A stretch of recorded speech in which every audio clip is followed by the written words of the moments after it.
I watched the New York Times Hulu documentary on Free Britney, and it was quite the eye opener. Apparently, once once you get a conservatorship, uh, you tend to stay in conservatorship. So this woman's 39 years of age. She earns millions of dollars a year, and she's in conservatorship. So there's this whole movement, Free Britney, from her conservatorship, and her dad's been looking after her person, her medical decisions, her career decisions, and she's 39 years of age. This conservatorship is now 13 years old, puts other people in charge of her physical and mental well-being and her finances. So how can someone who's able to be so high functioning, like performing sold out shows in Vegas, earning millions of dollars a year, but she's unable to take care of herself, and there's these intense layers of protection? So I don't have an opinion on whether that's right or wrong. I mean, she was hospitalized for mental health issues in 2019. So obviously I don't have access to her medical records. But it's an extraordinary situation that I can't think of any parallel. Since age 26 to 39, she's been in conservatorship. And once you get into conservatorship, it's like the Hotel California. Who is this Britney? Britney Spears. Like conservatorship is like the Hotel California. Once you check in, you can never leave. I mean, I remember 2007, she was going out with Paris Hilton and Lindsay Lohan, and they weren't wearing any underwear, and so there were all these beaver shots. So yeah, the paparazzi took a bunch of graphic upskirt photos of her a couple of months after she gave birth, and the public's reaction was to laugh. Yeah, well, nobody forced her to not wear underwear. I mean, she was flashing the beaver. And for the last 13 years, she's been under conservatorship. It's just an amazing story. And apparently she like sort of lost her mind, and now she's a mom. She's got 2 kids, and she never speaks about her conservatorship, except for in a 2008 documentary on MTV. She cried and she compared her circumstances to a jail sentence with no end. It's impossible to interview her freely. Like the New York Times tried to interview her for this, and they don't even know if she got the request. So she's trying to get away from her father, and her own legal filing describes her conservatorship that she's high functioning in her conservatorship, which essentially seems to say she doesn't need to be in a conservatorship. But apparently once you enter into a conservatorship, it's quite rare that you ever leave it. So I'm just thinking if this is a metaphor for us in the West, right? After World War II, the elites saw that the working class could not be trusted, essentially with too much power or information. So ever since World War II, we've essentially abolished politics. Like we've limited the options that you can vote on, and we've limited the options that you can talk about, because the elites decided after World War II that people could not be trusted with too much information and too many choices. So discussions of nationalism, race, immigration have essentially been largely taken off the table in political discussions since World War II. So we're essentially in conservatorship in the West, perhaps. It just struck me as a parallel when I was watching this Free Britney documentary from the New York Times. Like, are we in conservatorship when the way that the elites speak to us about COVID, right? That they pronounce about COVID to us as though they're speaking from Mount Olympus, as though they have all this information. and they speak with such utter assurance that, oh, we don't need to do any shutdowns with travel. And then, oh, yeah, we absolutely have to shut down with travel. We don't have to lock down society. That's what Anthony Fauci was telling us in February of 2020. And then, oh, we've absolutely got to lock down and, lock down indefinitely. Our elites told us, oh, there's no need to wear masks. And then now, oh, masks are mandatory. It's racist to not join in with Chinese New Year celebrations in New York City. And then it's like, oh, we got to lock down and socially distance, but it's fine to get together to rally for Black Lives Matter. So it just seems like our best and brightest have not gone into epidemiology. Like epidemiologists have not had a particularly good 2020. But I just feel like with the dramatic reduction of the things that you can talk about in the public sphere, like you can't even dispute WHO health guidelines on YouTube. You can't dispute the World Health Organization, which essentially takes all its cues from the Chinese Communist Party. And you can't even dispute those on major American social media. Why? Because we're not trustworthy, right? You go to the airport and you're essentially treated like the enemy, right? So, like regular people in the West, maybe we're in a sort of conservatorship since World War II. And what's conservatorship? It's a legal concept in the United States, according to Wikipedia. A guardian is protected by a judge to manage the financial affairs and daily life of another due to physical or mental limitations or old age. So usually conservatorship is given to people in old age. But now we're all being treated like, 17-year-old virgins in 19th century England. So a person under conservatorship is a conservatee, term that can refer to an adult. So a person under guardianship is a ward. And it usually comes by court order. And once you're in it, it's it's almost impossible to get out. And that just seems to be the situation in the West today. I mean, the only way to leave conservatorship is to die. So Britney Spears entered a psychiatric facility in 2019, supposedly due to stress from her father's illness. Like, yeah, we all go to psychiatric facilities when we get stressed. I don't know about you, but I've been 5150'd so many times, man. We just go to psychiatric facilities whenever we feel stressed about our parents. Following month, the podcast titled Britney's Gram alleged that Jamie Spears, that's Britney's father, so he gets like $1 million a year for being her conservator, that he'd canceled her planned residency at a Las Vegas hotel due to her refusal to take her medication. So I have no idea if he's a bad guy or a good guy in this. So I'm not making any allegations. He'd been holding her in the psychiatric facility against her will since January 2019 after she violated a no driving rule. And supposedly, according to this paralegal, that her conservatorship was supposed to end in 2009, but now it's been going on for 13 years. But think about GameStop, right? We weren't allowed to buy shares in GameStop through leading brokerage apps. And part of it, you can take the perspective. I don't know enough about the stock market and GameStop and financial regulation, but it does kind of have the feel that we're all in conservatorship. It's like, oh no, we're not worthy of deciding whether or not we can buy GameStop, that the elites are going to decide for us. Again, I'm not saying that's the truth. I'm just saying that's certainly an inference that a lot of people have taken. So yeah, Britney Spears shaved her head in 2007 because she felt under a lot of stress and strain.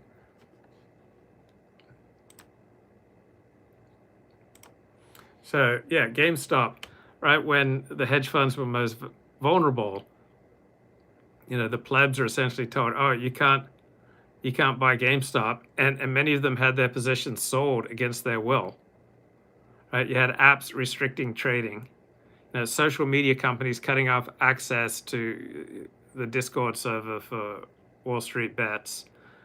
And many have said this looked like a coordinated attempt to snuff out a pleb revolution. And it's not like the plebs always lose in their battles against the elites. The French Revolution, okay, that was the plebs overthrowing the monarchy. But yeah, a lot of people looked at the GameStop revolution and the coordinated attack on people's ability to invest in GameStop, and it looked like the elites were coming, putting down the pleb revolution on behalf of hedge funds. Not saying that's the truth. I'm just saying that's a widespread perspective here on the border. Right? We're speaking here on the border, right? I'm not in charge of any institution. I'm not working for any institution. I have no power. I'm not elite. I'm not in the hierarchy. I don't have access to the inner circle, right? We're speaking here on the border where we're kind of looking in towards the center where the institutions operate. And so then you've got COVID. Again, we're treated like wards of the state. You go to the airport, you're treated like an enemy of the state. I mean, you can't say anything about COVID on social media that violates WHO guidelines.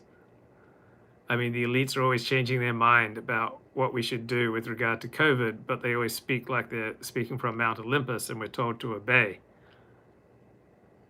And they're just very narrow range of opinions that you're allowed to express on COVID or on race or on all sorts of topics, where if you leave this very tight Overton window, you're automatically a baddie, or you get censored by social media.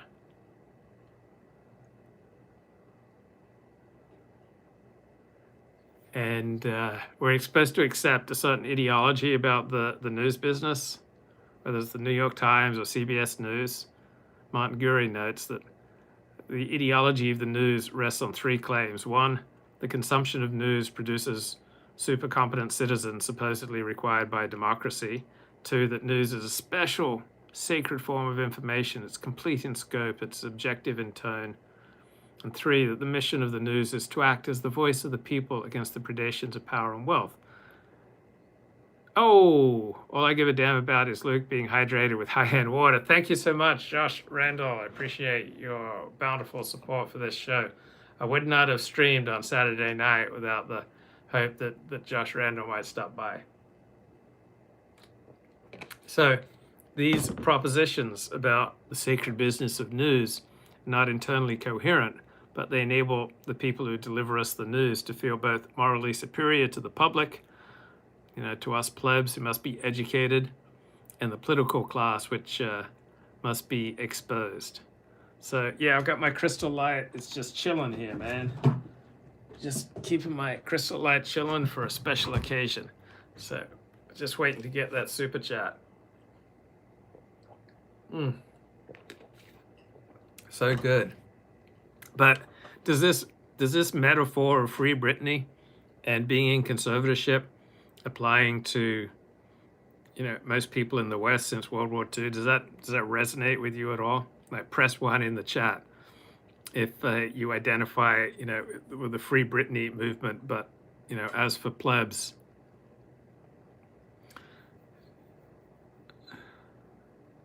Luke treasures his crystal light like I cherish my watch's grape juice.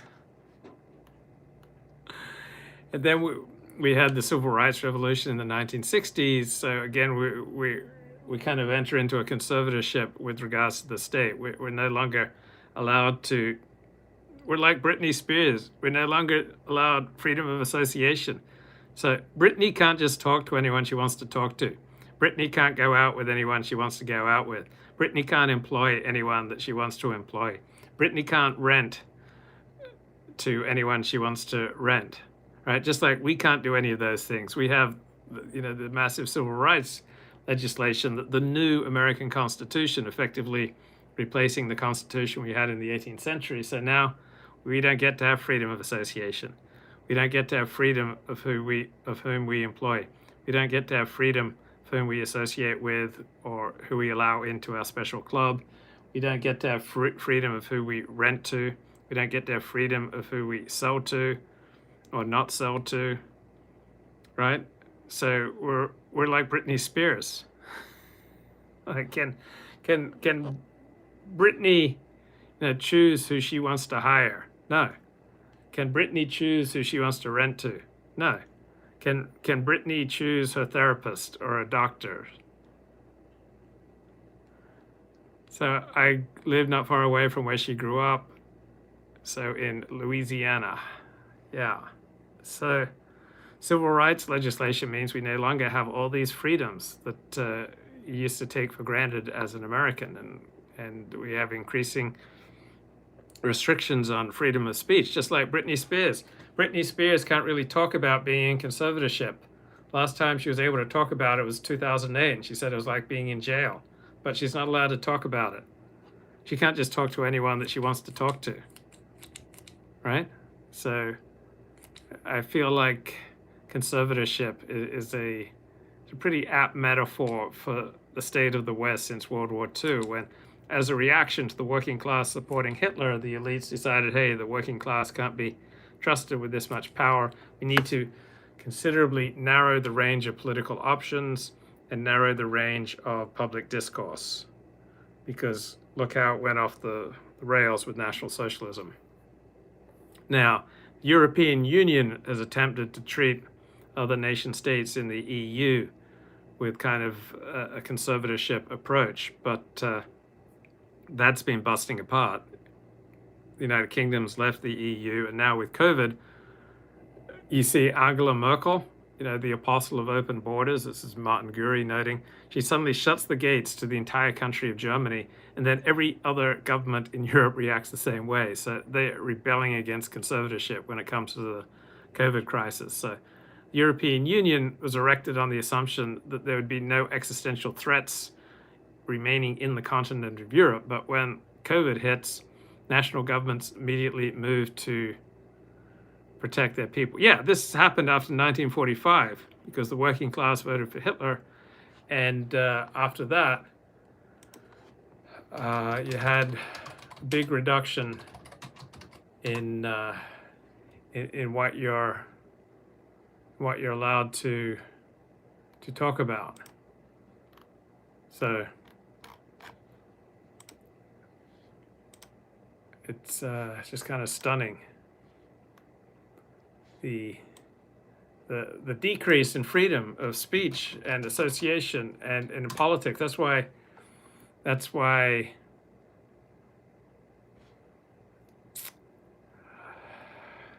Kevin Michael Grace often said that the politics died in Hitler's bunker, because ever since the end of World War II, what's up for debate and what's up for politics has considerably shrunk, so much so that you could say that politics died in Hitler's bunker. So the University of Chicago republished in English translation Carl Schmitt's 1932 work, The Concept of the Political, and Tracy Strong, in his introduction, wrote, an intellectual consequence of the experience with Nazism was to effectively shrink, perhaps one might say homogenize, the language and terms of political debate in the subsequent period, right? So since World War II, the language and terms of political debate have been shrunk and homogenized. And we've effectively been put into conservatorship. We've had more emphasis put on multinational forms of organization to try to reduce the chances of nation taking up war against nation.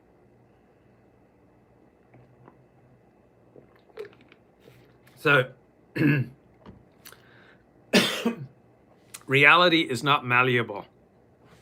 That's a great phrase that I just read. So reality has the force of a policeman's stick, right? So when stuff got real, right, with COVID in Europe, then things changed, right? And nationalism returned. At age 16, I said if they ever came for our speech, we'd be in real trouble. Thank you so much for the super chat, Josh. And yeah, we're dealing with a considerably decreased and shrunken realms for public discourse. So let me just tell you what Martin Gurry wrote here about reality. Reality is as unyielding as a policeman's club. So that which cannot continue will not continue, right? Reality is as unyielding as a policeman's club. He's got that club and he's going to bring it down on you, right? But unlike that club, the shared reality of 330 million people in the United States cannot be experienced directly. It's mediated. It's mediated through our elites. For the last century and a half, the elites and the institutions they manage have been the arbiters of what is truth. Right? The government addressed social problems and placed difficult national episodes in perspective. So Pearl Harbor, after Pearl Harbor, the president could have said, rightly said, the US Navy got caught with its pants down. Instead, he said, oh, we are to understand this as a day that will live in infamy, right? The former statement is probably more true. The United States Navy got caught with its pants down, but we didn't have the internet then. So the president got to dictate how we understood Pearl Harbor. So it was a day that would live in infamy, not the US Navy got caught with its pants down. And so 9/11 came along, and President Bush attempted the same sort of thing, that this is a day essentially that will live in infamy, but now we have the internet, and so there was a lot more pushback. Okay, so for the last century and a half, elites have essentially told us what is true. And the news media, with its major organs like the New York Times, would tell the public, this is what's news, this is what matters. Like, they'd just pay attention to a handful of topics and events, and then you'd have chosen scientific institutions that would give us advice on health and other specialized matters. And each of these institutions had a monopoly or a semi-monopoly over information. Yeah, reality is as unyielding as a policeman's club. So these institutions possessed a monopoly or a semi-monopoly on information. They were keepers of the stories that explained us to ourselves. So Pearl Harbor was a day that would live in infamy. It was not the US Navy got caught with its pants down. They uttered to us authoritative truth, but they've lost their legitimacy, and the shared stories that held us together have lost their force. The mirror in which we used to find ourselves faithfully reflected in the world has shattered. So the great narratives have fractured into shards. What passes for authority is devolving into different tribal aspects on life. The online mob, the shock troops of populism left and right, no longer have legitimate authority to interpret events and to settle factual disputes. We fly apart from each other. The center cannot hold. The best lack all conviction, while the worst are filled with passionate certainty. So we're fleeing into our own heads, into our own subjective experiences.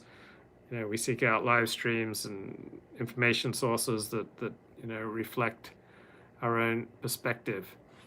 So we've lost faith in authority. The public's migrated to the broken bits and pieces of the old stories and explanations. Now, we've always had extremist kooks and cranks, but now this toxic mindset is seeping into the mainstream. So when you see Dylan Roof, or see these atrocities like at the Walmart in El Paso or at the mosques in Christchurch, New Zealand, they have all the character of an online rant just made real. Like when you hear people ranting online, all right, when you want to see like a physical manifestation of an online rant, look at what Dylan Roof did in that black church, right? So we've got the Daily Stormer, sees a race war against whites and filthy Jewish terrorists in charge of the government. And then the elites look at the neo-Nazis. They don't see this tiny band of attention-starved bigots. They see the awful consequences of Donald Trump in power. So Nazis become a symbolic judgment on Donald Trump. This is Martin Gurri in his great book, The Revolt of the Public. Just as for Trump, electoral fraud is a symbolic judgment on his enemies. Now, even if objectively false, both propositions embody truth as it should be. And then once that door is open, strange things start to happen. So we have the liberal news media glamorizing all these neo-Nazis and racialists like Richard Spencer, lavishing attention on them wholly disproportionate to their merits, to their numbers, to their influence, making these creepy marginal characters seem like important actors in US politics. And the same for Antifa. All right? They believe that Hitler's Germany and contemporary America are fundamentally the same. That is their truth. And so they have taken the resistance to Trump to its logical conclusion. Violence must be met with violence. So we've completely unbundled truth from democracy. We fly ever farther apart. We only hear each other when we scream. Any way to get heard online, it feels like, is to scream. So we get the rant. Then when the rant becomes flesh, then you get massacres. So when the word becomes flesh in the New Testament, you get the Christ. But when the online rant becomes flesh, you get massacres. Every illusion of freedom has been nuked. We'll look back on this time as a transparency era. Thank you so much for your super chats, Josh. And then what happens at Charlottesville or Berkeley, like when you had Antifa versus the alt-right at Berkeley, right? In all these instances of provocation and violence, or with Antifa in Portland, the officials at every level, elected and anointed, chose to play the part of silent observers. When Black Lives Matter has rioted in America over the past few years, when Antifa has gone to the streets, the police and the politicians in charge of them have essentially chosen to play the role of silent observers. No arrests were made in the Berkeley riots. Almost nobody was arrested in Charlottesville after a day of street fighting, and those who were arrested were generally drunks. Among the left, there's this robust debate whether to applaud or to condemn Antifa violence. The authorities, the people in charge, the police and the politicians that make life and death decisions, they're more concerned with not ending up on the wrong side of history rather than enforcing the law. So we have a fractured reality and the rise of nihilism.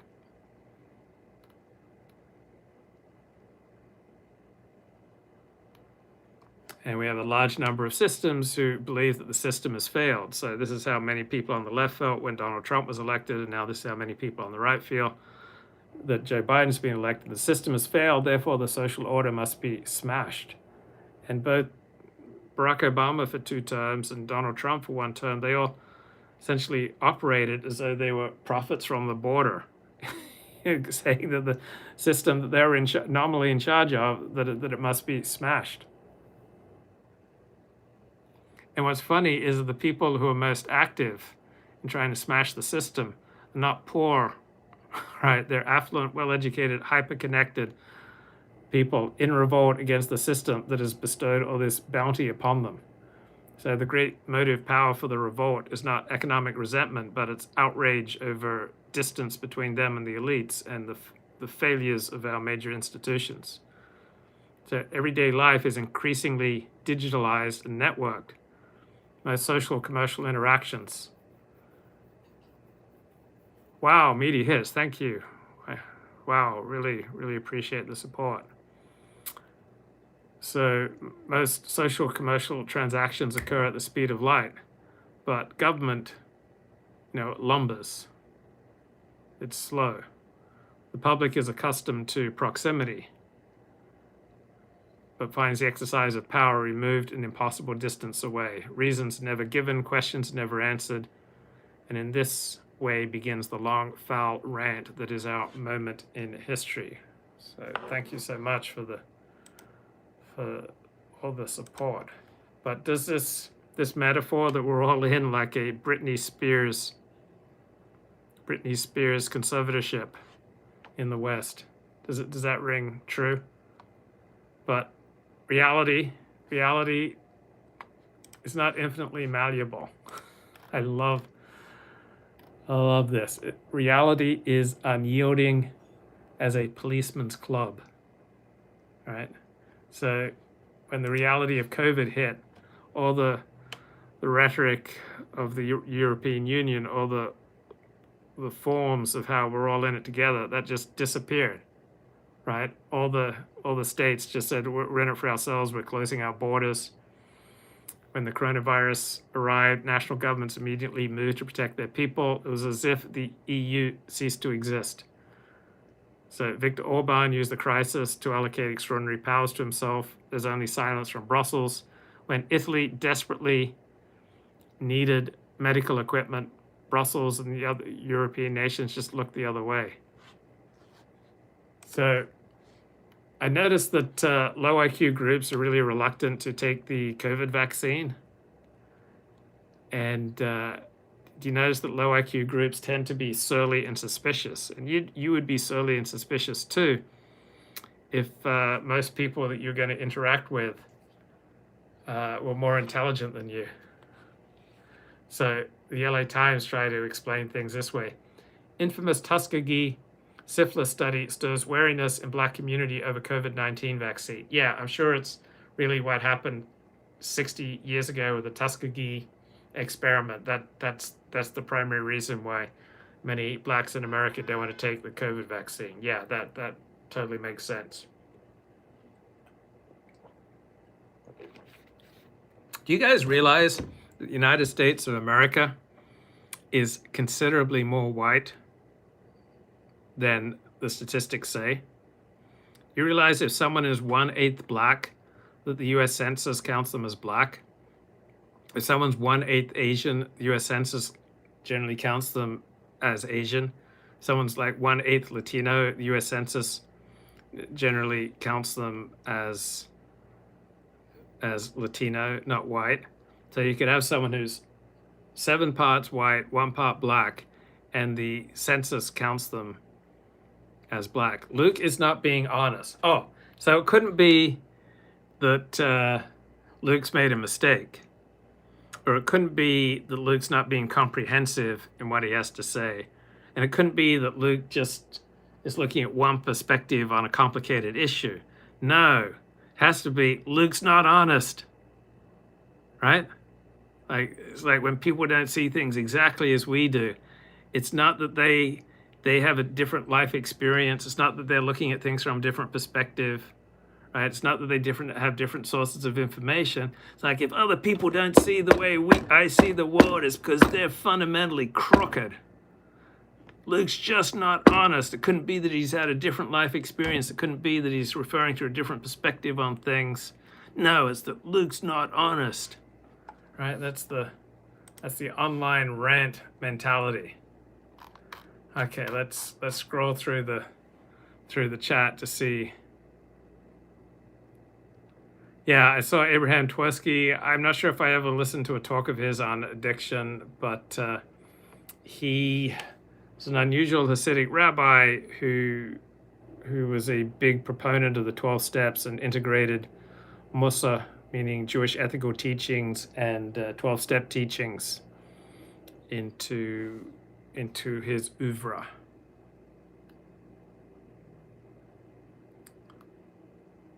It's amazing that Carrie Fisher underwent shock therapy in the 1980s. Apparently wasn't illegal back then. Well, I didn't know. Shock therapy has helped some people, right? So I doubt that she was forced. She was forced into shock therapy. Yeah, I believe Richard Simmons, the exercise guru, is experiencing the same fate with his conservatorship. Yeah, but he's like 90 years of age. Like Britney Spears has been in conservatorship since she was 26.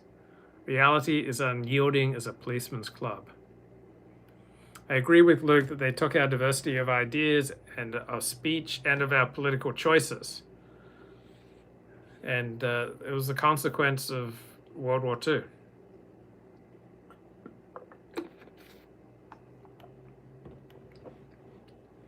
Babs says democracy is a foolish lie. Okay, compared to what?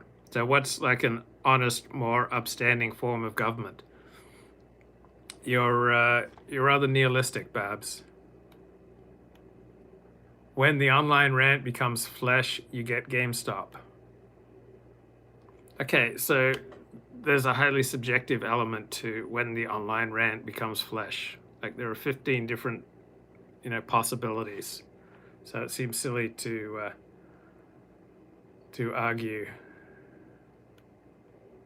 all civilizations fall the way we are falling. Well, civilizations tend to fall because the particular people who constituted the rise of the civilization, they create something that's incredibly successful, and then all sorts of people of a different constitutive stock then move in to take advantage of the great civilization that you built. And of course, when you bring in the third world, you become the third world. So that's happened to all civilizations. The online rant made flesh is the average normie who wage cucks and patiently suppresses his discontents with society. Like, it's crazy that people are so outraged at society. We definitely have problems, but we're still better off than most of humanity and the way that most of humanity has ever been. We are more affluent, like we have better medical technology. We get mad at YouTube and social media because it's so awesome, right?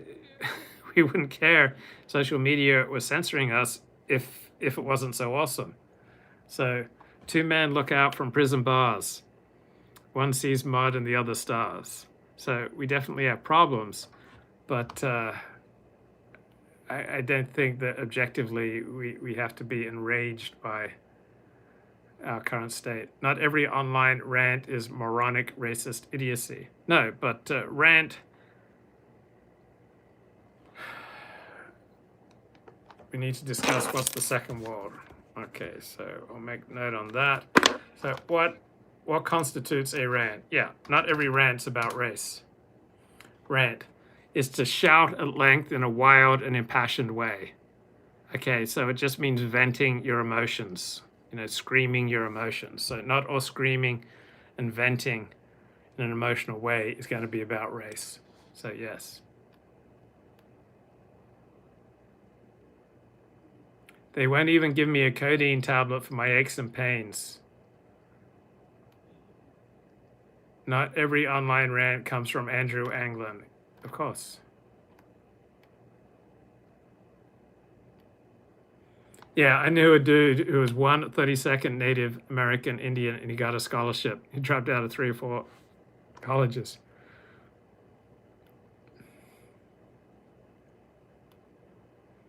That Facebook billionaire Sri Lankan who's running for governor of California has a good short video on diversity of ideas is better than ethnic diversity.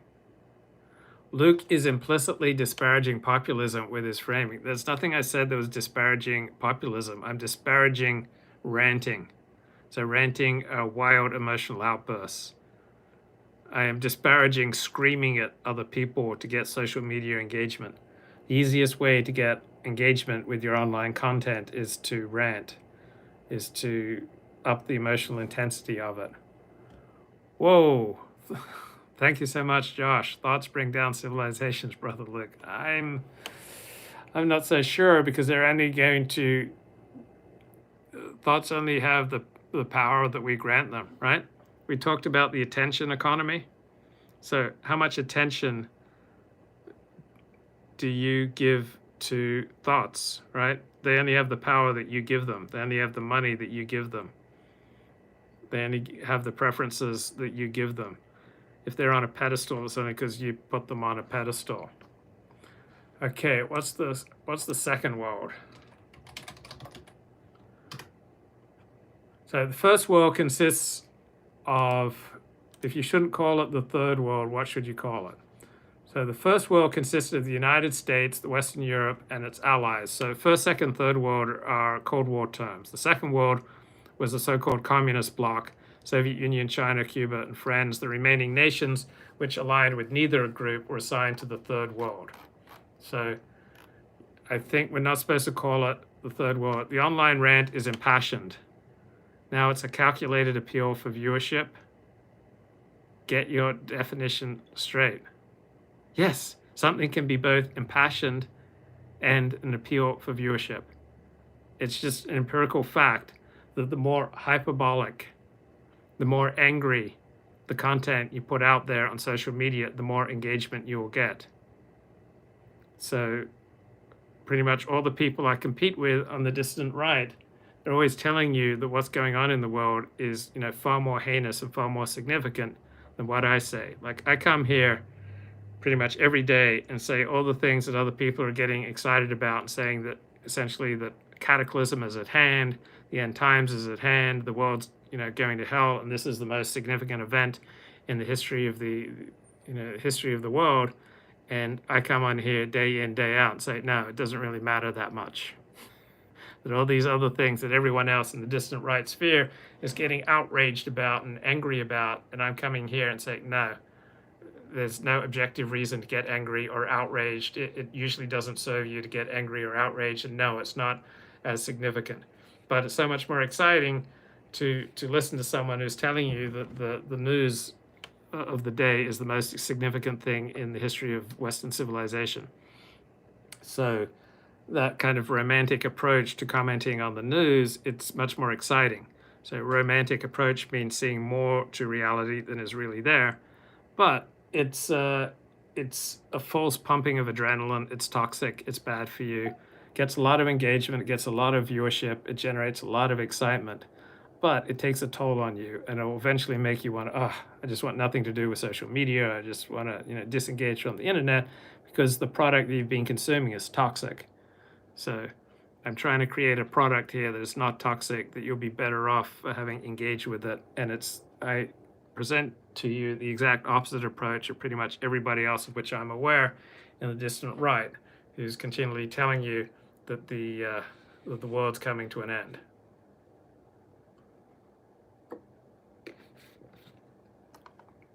So the first, second, third worlds, that is a relic of the Cold War. And so I'll put a link on of this on the video description. If you shouldn't call it the third world, what should you call it? It's an essay from our social betters at NPR.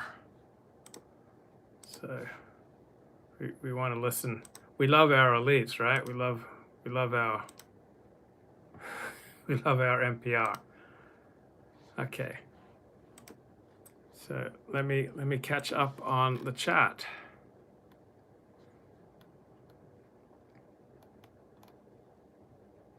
Luke stands fast against sensationalism and titillation, except for when I'm engaging in it. So it's not like I'm above, everything that I disparage, right? From a completely objective perspective, you could make a great case that Luke Ford's a marginalized loser, right? From a completely objective perspective, and many people would look at my life and go, total loser, right? So when I talk about marginalized losers, I'm not talking about people different from myself. So I've certainly engaged in more than my share of sensationalism and titillation. So I'm not above and beyond these things. Yeah, NPR's All Things Considered was Luke's radio show in the 1980s. He used to listen to it on his Walkman. Well, I was working construction, and so I'd usually listen to tapes of highlights from books I was listening to, but that got pretty heavy going. So yeah, I used to enjoy listening to NPR. Living in a romantic world isn't toxic and bad for you. It's closer to how many of our ancestors experienced reality. Luke Ford seems to think biology is mental. What's with you tonight, Babs? Like, why the hostility? Why the rage? Like, who are you lashing out at? Who are you angry at? Because it's not me. So, who are you furious at, Babs? Because it's not me. I haven't done anything to you. I'm just a guy sharing some musings. But you're very angry about something, and it's not me. So, this is a safe place for you. Feel free to share. I don't know who you're fighting against. I don't know who you want to express your contempt to. I don't know where your rage is coming from. Like, I don't know who you're just dying to beat down. I don't know who you just want to take a cricket bat to. I don't know what I'm representing to you, but it's not me. But you might think that, oh, just, venting all my rage, distorting everything that Luke says, and accusing him of being dishonest and delusional, that this is just a healthy way to talk to people. Luke Ford is fundamentally an Enlightenment thinker. Okay, the Enlightenment held that people are fundamentally good. Luke Ford believes that people are fundamentally dangerous. Okay, very different from the Enlightenment. The Enlightenment thought that we could be essentially perfected through the use of reason. And I don't believe that. So are there elements of the Enlightenment that I appreciate and like and incorporate? Yes. But I don't think I could be called an Enlightenment thinker.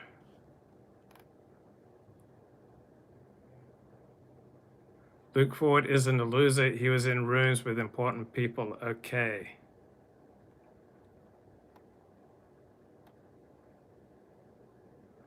Last time I checked, Steven Pinker wasn't a rabbinically approved source. I don't need my sources of information to be rabbinically approved. I don't spend much time at all with Steven Pinker. Like, Steven Pinker is not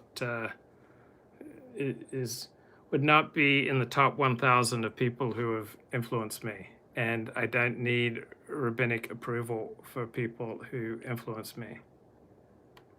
Okay, living in a romantic world isn't toxic and bad for you. Absolutely, but just recognize romantic thought for what it is. Romantic thought sees more to reality than what's there. So sometimes that's wonderful, sometimes that's beautiful, sometimes that's unhelpful. I'm not saying that romanticism is either good or bad. It just is what it is. The romantic perspective is to see more to reality than is really there. Christianity is romantic religion. Judaism is anti-romantic religion. Two very different approaches to life.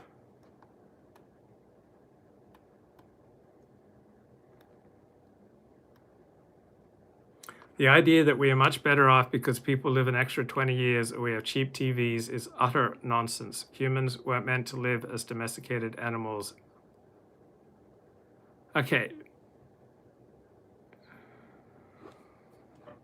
I am making appeals to Whiggish sentiment. I don't even know much about Whiggish thought, so I'll just have to plead ignorant.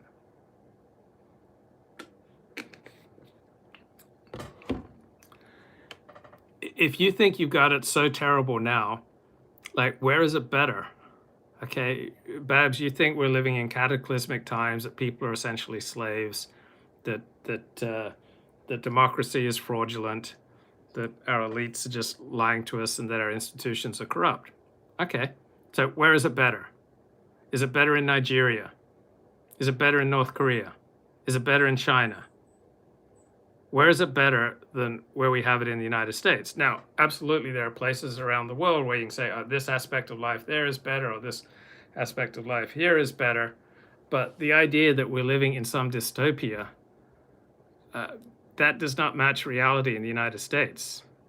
What that matches is what's going on with you. Okay, we don't see the world as it is. We see the world as we are. So if you look out, Babs, and you see the United States as a dystopia, that has absolutely nothing to do with the United States and everything to do with whatever's going on in your soul. There's zero objective reason to look out at the United States as a dystopia. Now, why you have an emotional need to look out at this free, prosperous country compared to alternatives, and to look at it as a hellscape, I have no idea why you need to do that. I don't know what emotional needs that meets in you.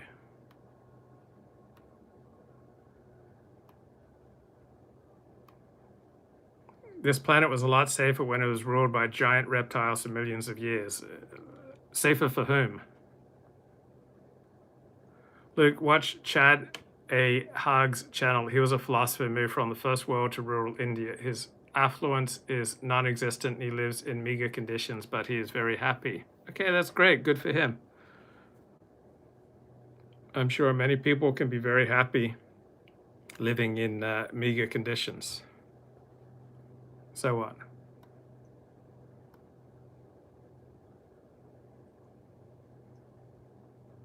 Is it unethical to claim to be Native American to accrue preferential treatment?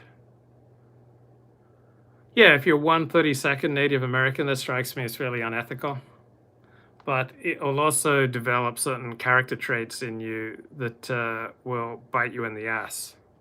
It's like I developed the character trait of cheating in school, did not serve me well in life. Measuring progress in affluence and material comfort is very one-dimensional. There are many ways of measuring comfort or progress. That's certainly one. Society is getting progressively less free due to technology and scale. In what ways? Some ways we're less free, other ways we're more free, right? There are all sorts of medical conditions that would have killed you in previous years. Now you get to live and be free. So in some ways we're more free, other ways we're less free. I don't quite get the need to believe that we're living in a hellscape and a dystopia if you're living in the United States of America. Luke, you are spreading Whig lies. So it couldn't be that I just don't understand something, right? Babs, what's wrong with you? I'm just sharing some musings, and you're coming on here and saying that I'm spreading lies? Get a hold of yourself, man. Check yourself before you wreck yourself. That's no way to speak to someone who's a friend. Come on here and say you're spreading Whig lies. I don't even know anything about Whig thought. Society isn't so awesome. Many are missing things we literally always have had, such as community meaning. Yeah, look, you can look at America and find a hellscape. It's not the objective fact, but there are problems with America. What society is there no problems, Babs? Name me a society where there are no problems. Name me societies that are just head and shoulders superior to the United States of America in every way. In some ways, life is better now than in previous years. In other ways, it's worse. And what are Whig lies? I think what you're referring to, Kevin Michael Grace calls the Whig theory of history, that we're inevitably getting better and better. Something I've said that we're inevitably getting better and better. There's some ways that life is improving. There are other ways that life is getting worse. Saying freedom from disease is really stretching the definition of freedom. Well, you've obviously never been chronically ill. Okay, talk to me after you've been confined to bed for 6 years, and then there's a medication that gets you out of bed and back to a normal life, and tell me that has nothing to do with freedom. Oh, hellscape and dystopia, words I've never used. Okay, so you may not have used those exact words, but that's your message.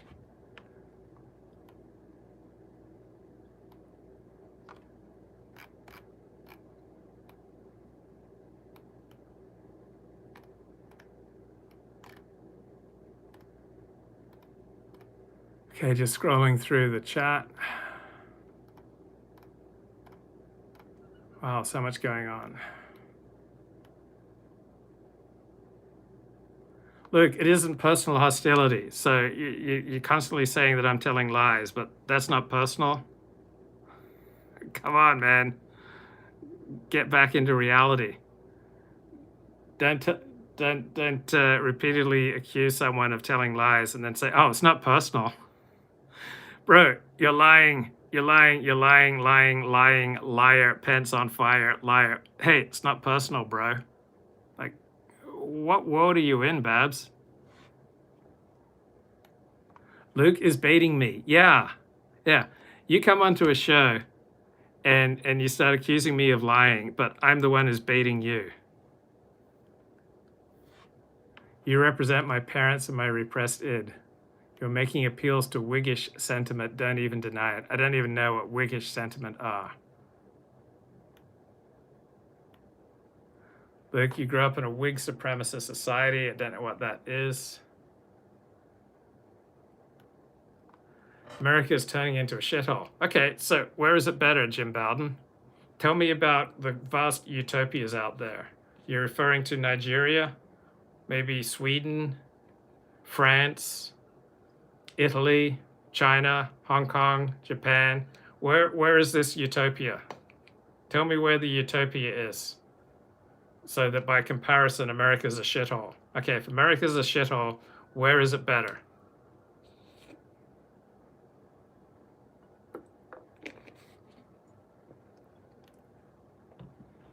Not too much freedom, I assume he means in America. Our police choke people to death for violating mundane, victimless offenses. So how many people a year get choked to death by police for violating mundane, victimless offenses? 3, 5, 7? Okay, we got 330 million people in America, and you say America's not free because maybe 7 people a year get choked by police for mundane offenses? I don't believe anyone gets choked to death by police for violating mundane, victimless offenses. They get choked by police when they resist arrest. You have to be an idiot to resist arrest from people who have guns. No one's getting choked to death for violating mundane offenses. They get choked to death for resisting arrest.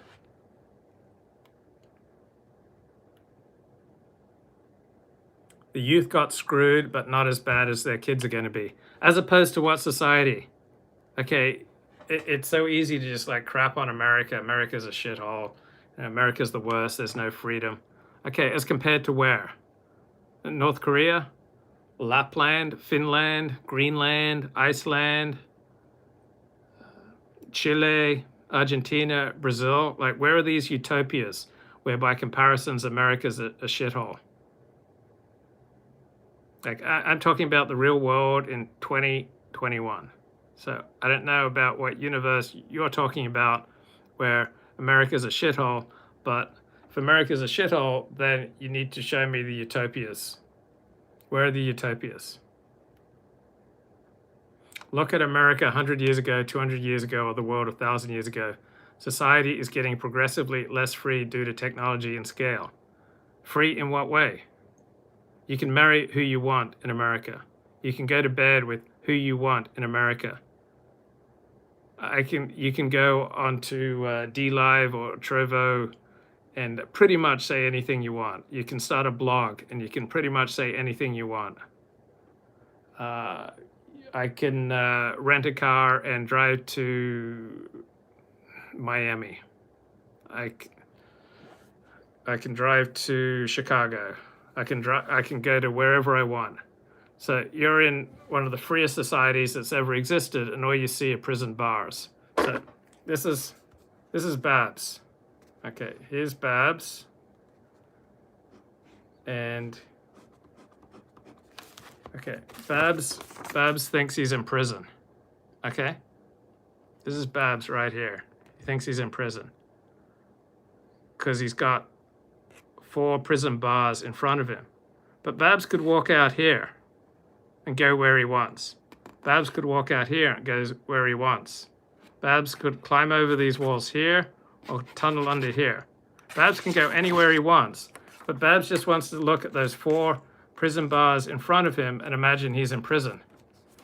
But he can walk out any time. Like, he can go to the light here, he can go to the light here, he can go to the light here, he can go to the light here. But Babs just wants to grab these 4 prison bars and go, I'm in prison.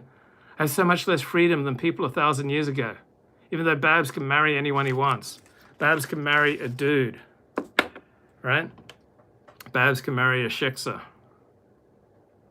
Babs can go out and hook up with strangers, right? Babs is experiencing freedom that's virtually unparalleled in all of human history, but he just wants to cling to these prison bars like, I'm in prison, dude. We're all in prison. We're stuck here. We're in prison, man.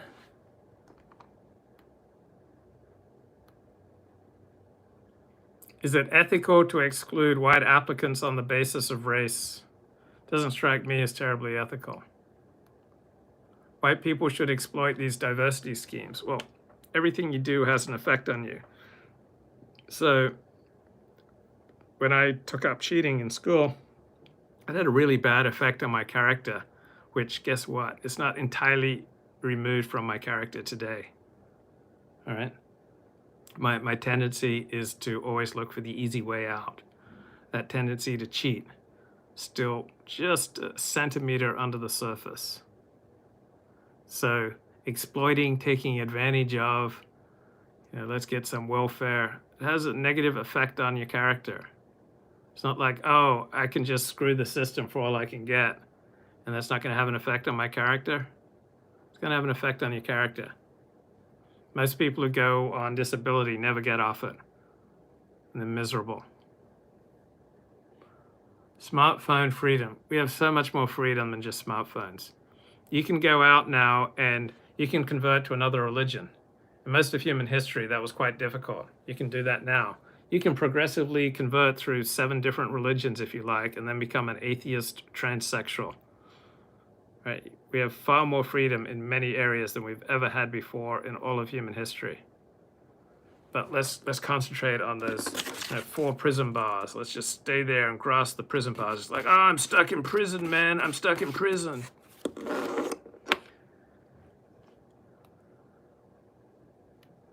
Press 1 if you think society is more free today than it was in the past. That's not the question. In what ways is society more free today? In what ways is society less free? Looking at the way society is less free now than the past does not mean that there aren't ways that society is more free.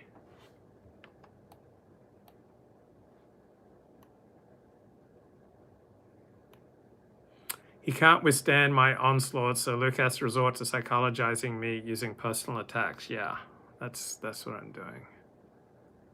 That isn't freedom. Saying freedom from disease is really stretching the definition of freedom. Well, just wait till you are incapacitated, and then perhaps someone comes along and grants you the ability to recover from that which is incapacitating you, and see if you see a new sense of freedom.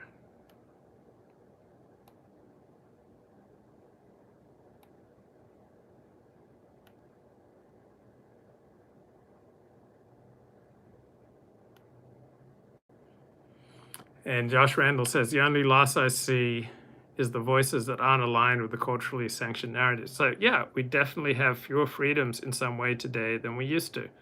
There are many ways that society is worse today than it used to be. And there are ways that it is better.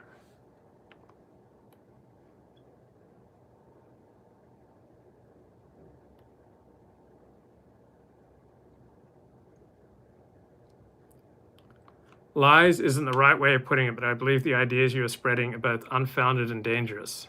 So what, the idea is that in some ways life today is better than it used to be, and in some ways life is worse? What are the other ideas that I was putting forward? Oh, the main idea I put forward tonight is that Britney Spears is in conservatorship, and that's rather unusual. So is that a dangerous idea, to notice that Britney Spears' conservatorship is unusual? That she's been in conservatorship for 13 years? Is that unfounded and dangerous? Is it unfounded and dangerous to say, oh, I can understand how many people can look at life in the First World since World War II with its restrictions on what is political, what can be discussed publicly, and restriction in political options, that this is a little bit like being in conservatorship, just like Britney Spears is in conservatorship. Is that perception? Is that unfounded and dangerous? Sweden is really nice. Yeah, Sweden is really nice, except for where it's not really nice. Except for where it's the rape capital of Europe. If you're not getting gang raped, if you're not having a train poured on you by immigrants, I guess it's probably pretty nice. Okay, so all this conversation that Luke is a Whig. So I better find out what the heck Whigs stand for. Okay, Whig Party was a political party in the middle of the 19th century in the United States. So what did it stand for? It formed to challenge the Jacksonian Democrats.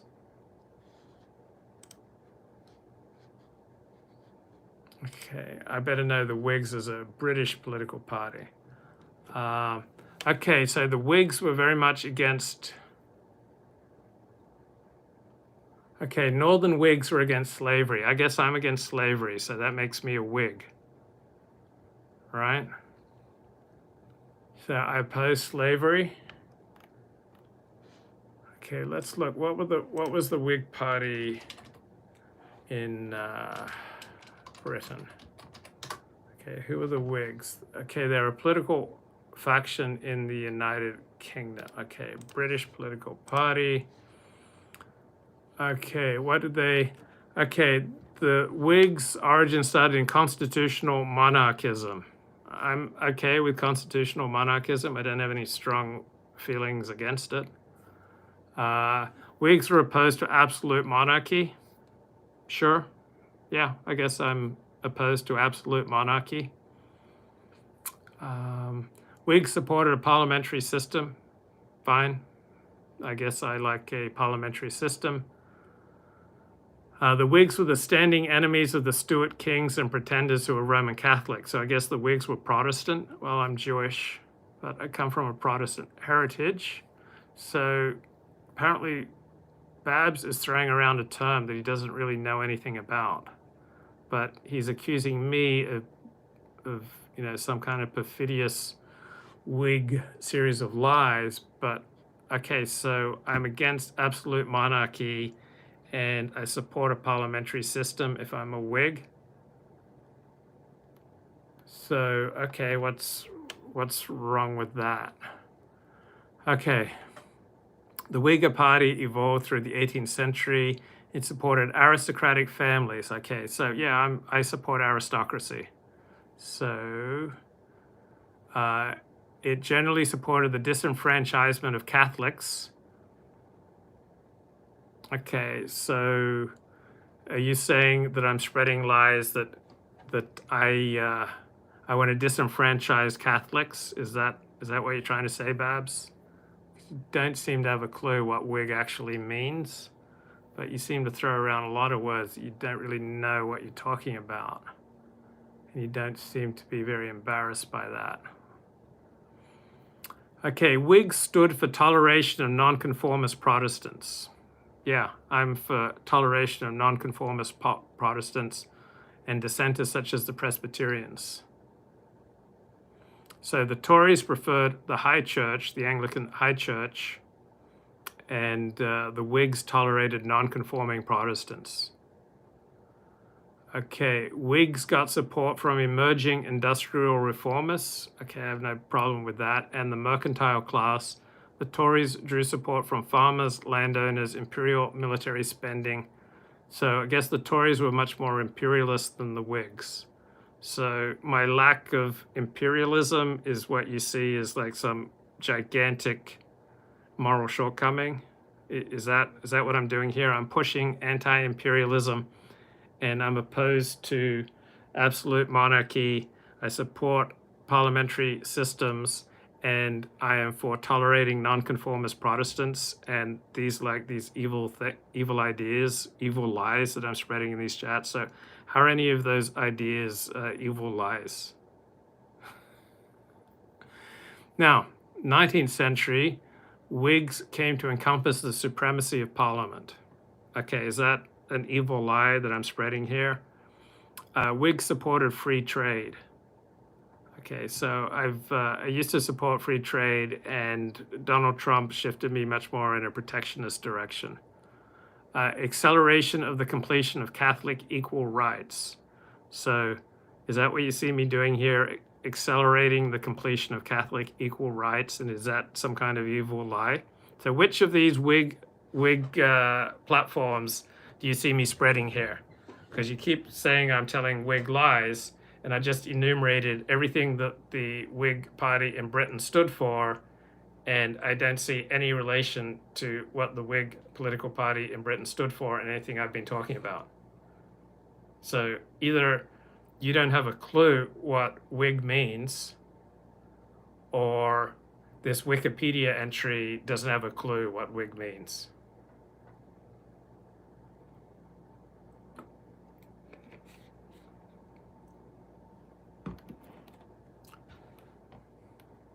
And then the Whig Party transitioned to the Liberal Party.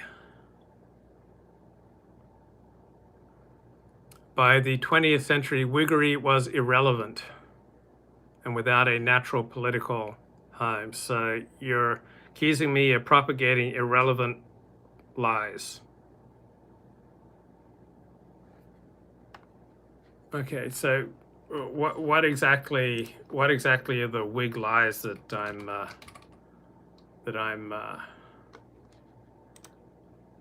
promoting? Or are you referring to the Whig political party in the United States? So the Whigs in the United States were in opposition to President Andrew Jackson.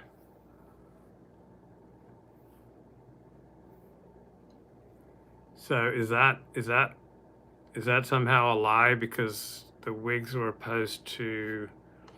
Okay, the Whigs in America called for a protective tariff. So the Whigs in the United Kingdom wanted free trade. The Whigs in America wanted protectionism. So which of these two lies are you accusing me of perpetrating?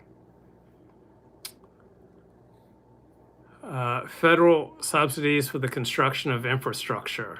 Is that what you see me doing? That I am promoting federal subsidies for the construction of infrastructure?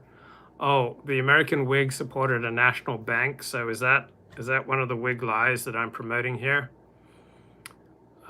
Whig Party advocated modernization, meritocracy, the rule of law, protections against majority tyranny, and vigilance against executive tyranny.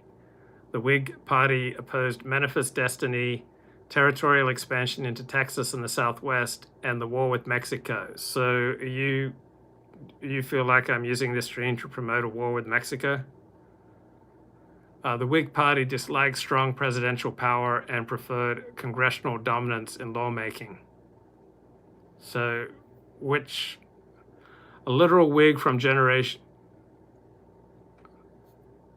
Okay, so I've described what the Whig Party stood for in the United States.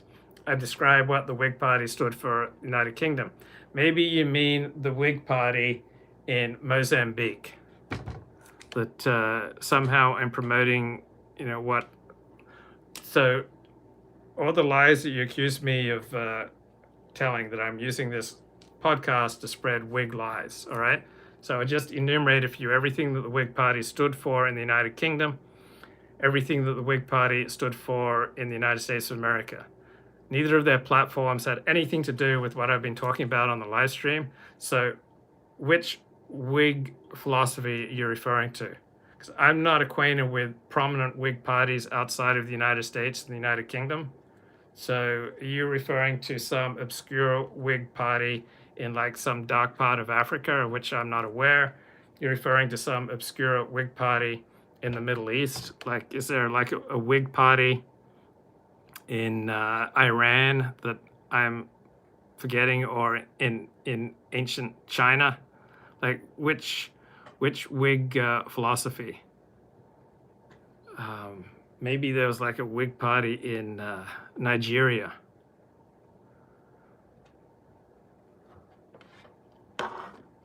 Oh, so I'm not engaging with Whig thought, says Babs. Okay.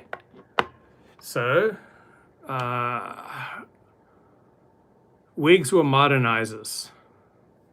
Okay, so am I promoting modernizing lies? Whigs attached a great deal of importance to protecting property. So is that the lie, that I put a great deal of importance on protecting property? The Whigs believe in maintaining social order. So is that a lie that I'm promoting on this live stream, that we should maintain social order? God, that's really heinous. Can't believe. Wow. Whigs stood for preserving a distinct cultural heritage. Yeah, I guess that's one of those heinous Whig lies that I stand for. Whigs stood for law and order. Oh, there's the Whig interpretation of history. Okay, so the Whig interpretation of history. It's a book. The Whig history is an approach to historiography that presents the past as an inevitable progression towards ever greater liberty and enlightenment, culminating in modern forms of liberal democracy and constitutional monarchy. So I haven't said anything about how we are inevitably progressing.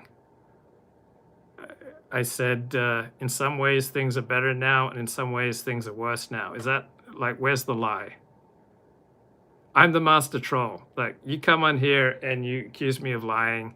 You launch all sorts of rabbit attacks. And I'm saying that some things are better now and some things are worse now.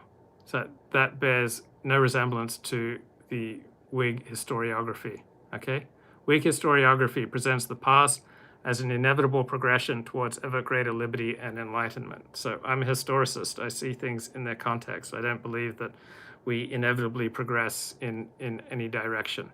So I don't hold by the Whig approach to history. So absolutely nothing you said, Babs, about me using this stream to promote Whig lies has even the slightest connection to truth. Like, are you high right now? I mean, what's going on? You haven't said anything that is like even remotely connected to anything I've said. I wasn't making any Steven Pinker appeals. I know virtually nothing about Steven Pinker. I said some things are better, some things are worse. I'm saying that compared to other countries, the United States is in pretty good shape.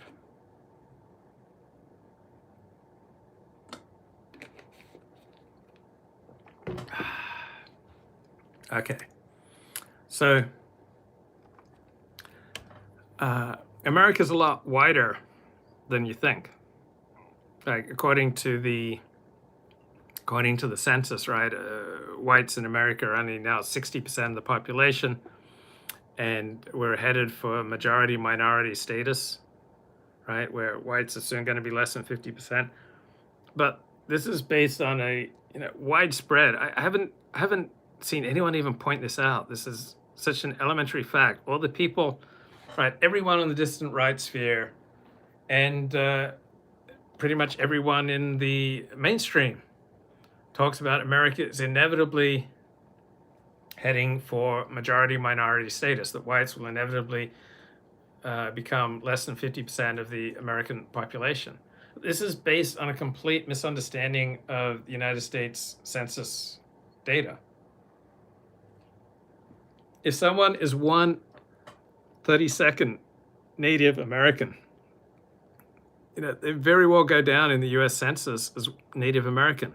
Someone's like 1/32nd African American or 1/32nd Asian American, they may well go down on the US Census as Asian or African, right? People who are 1/8 Asian or 1/8 Latino or 1/8 Black, more likely than not, are going to go down on the US Census as Asian, Latino, or Black. So we're dramatically misunderstanding the racial composition of this country. This country is far wider than both the distant right tells you and what the mainstream media tells you, all right? Because we're counting as Black people who are often just 1/8 Black. We're counting as Latino, people are often just 1/8 Latino. We're counting as Asian, people are just 1/8 Asian.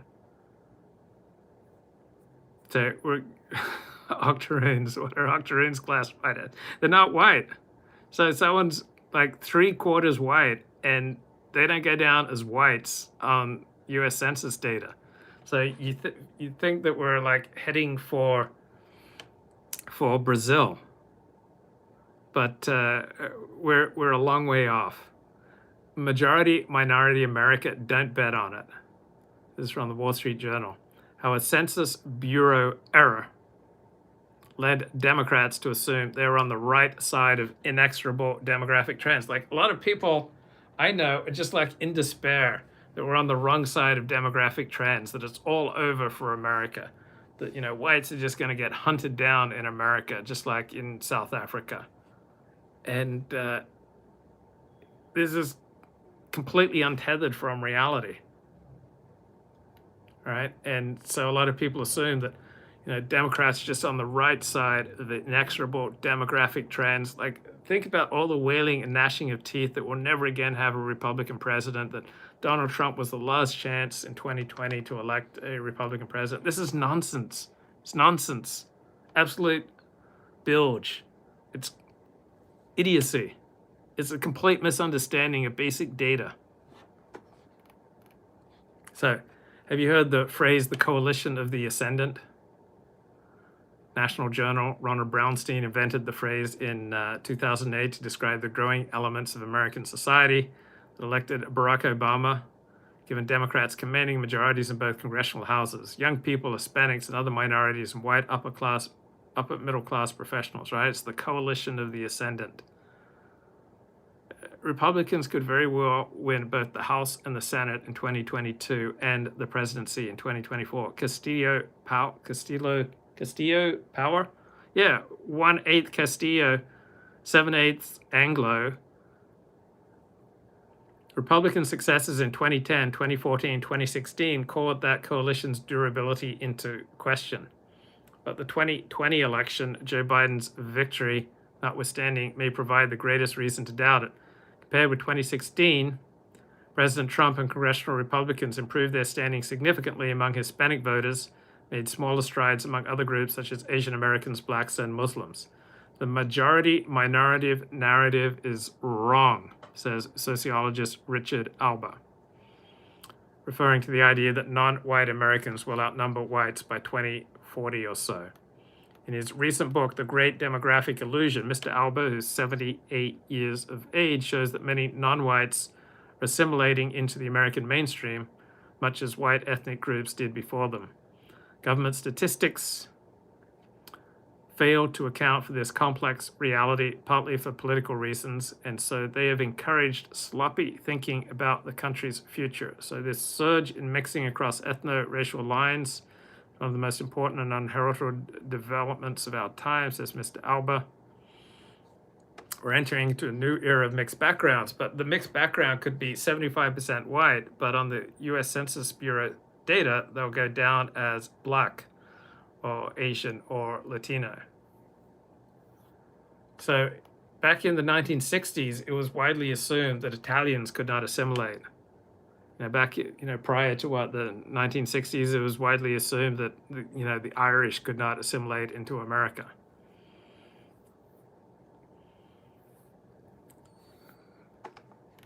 It used to be the conventional wisdom up until the 1960s that you could take Italians out of Italy, but you couldn't take Italy out of Italians, and that Italian Americans could never assimilate, that Irish Americans could never assimilate.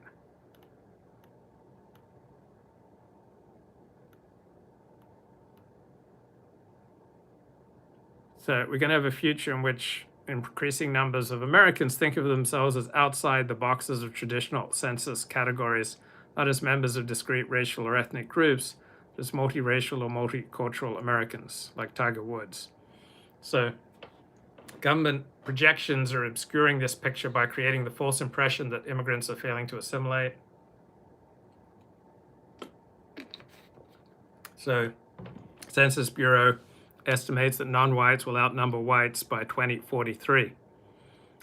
And Mr. Alba accepted these predictions, but 5 years ago he spotted an error in how the Census Bureau classifies people by race and ethnicity, because the data are understating the degree to which people coming from mixed backgrounds.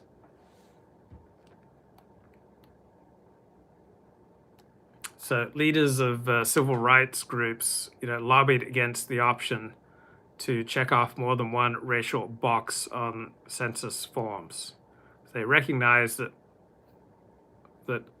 understanding multiracialism would dilute the numerical strength of minorities, make it harder to enforce anti-discrimination laws. Is this pre-recorded? Give me a break. So the Office of Management and Budget devised an ironic solution to this dilemma. The OMB revised a version of the old one-drop rule from the Jim Crow era, according to which a single African ancestor made a person entirely black.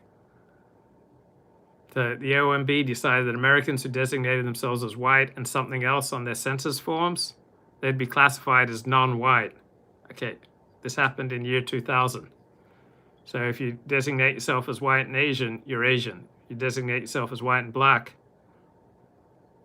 you're black, according to the census.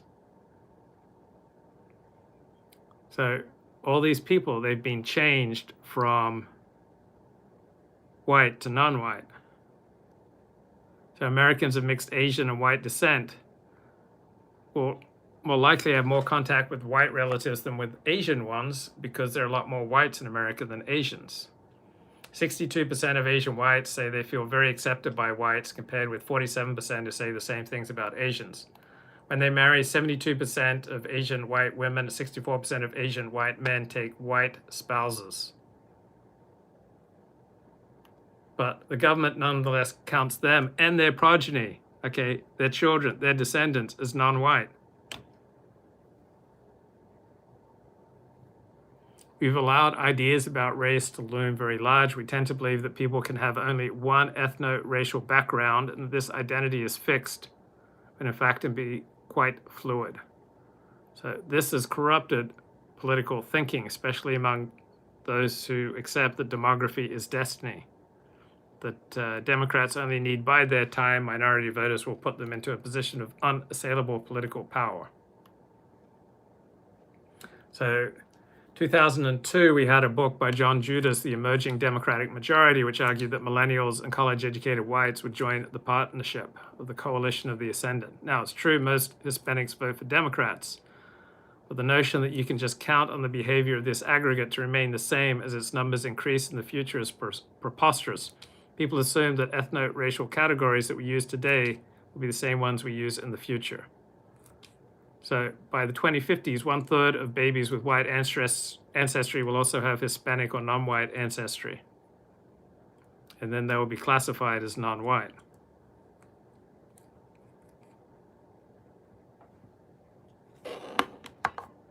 What America needs now, Mr. Alba says, is a new narrative. The current one is all about conflict and collision between groups and has polarizing political consequences.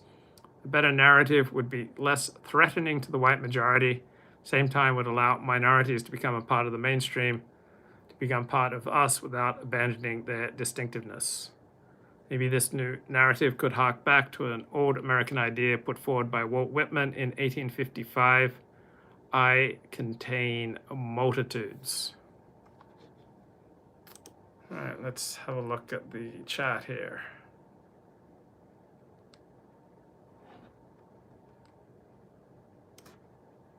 We aren't free, Luke.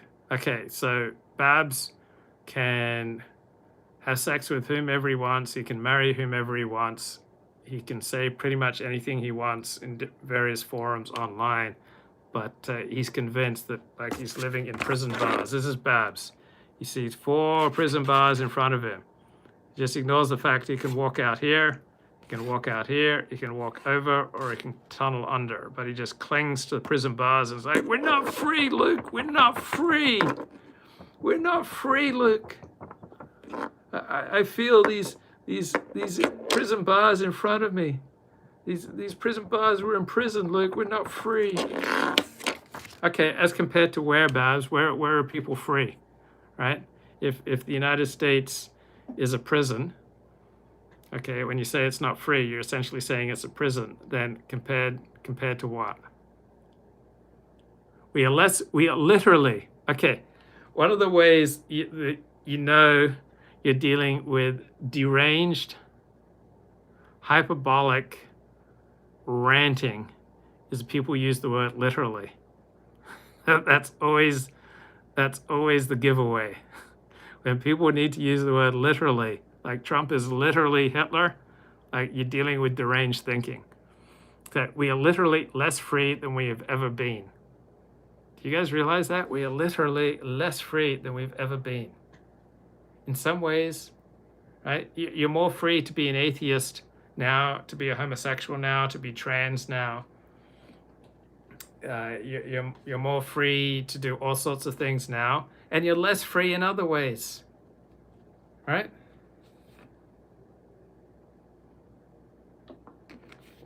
We are literally. So Whenever you hear the word literally, you can be assured that you are hearing a deranged rant. Look at America 100 years ago, 200 years ago, or the world 1,000 years ago. Society is getting progressively less free due to technology and scale. In what sense? Like, where was there more freedom 1,000 years ago, 500 years ago, 200 years ago? I'm sure there very possibly was. Things change. Some ways there's going to be more freedom. Some ways there's going to be less freedom. Depends on circumstance. There's nothing unethical about claiming to be mixed or indigenous or whatever to offset systemic racial discrimination targeted at white men. How important is another word that will let you know that you're listening to a deranged rant is systemic. Okay, so anyone who uses literally and systemic, you're getting deranged rantings. So if we are suffering from systemic racial discrimination targeting white men, okay, this is deranged. There's a little bit of it, okay? There's a mild to moderate amount depending on where in society. Overall, systemic, literal racial discrimination against white men is not ruining the lives of millions of white men. Like here and there, it has an impact on, a few blokes here and there. It's no reason to be mad, bro. It's no reason to be unhappy. So yeah, listen for literally and listen for systemic. That's how you know you're getting a deranged rant.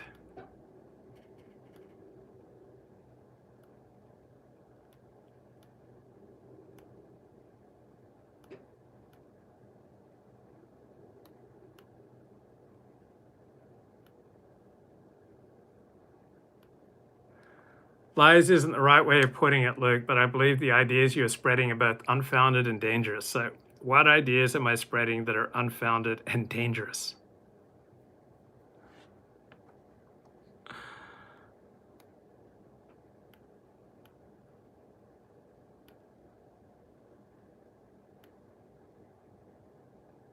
The 90s was a good decade, but I was a kid, so I could be jaded. Guess what? There were wonderful things about the 90s. Guess what? There are wonderful things about the world today. There were wonderful things about the 50s. There are wonderful things about America and Australia and Japan and Russia. Two men look out from prison bars. One sees mud and the other stars. Guys, there's beauty and love all around us. We are surrounded by love. We just have to tune into it. We're not living in a dystopia.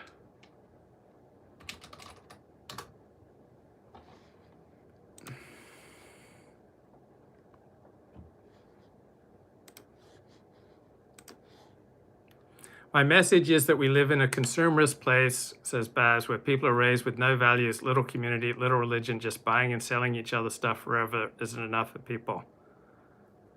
Okay, you talking about yourself? Most people in America have a connection to religion. About 40% of the population attends religious services weekly.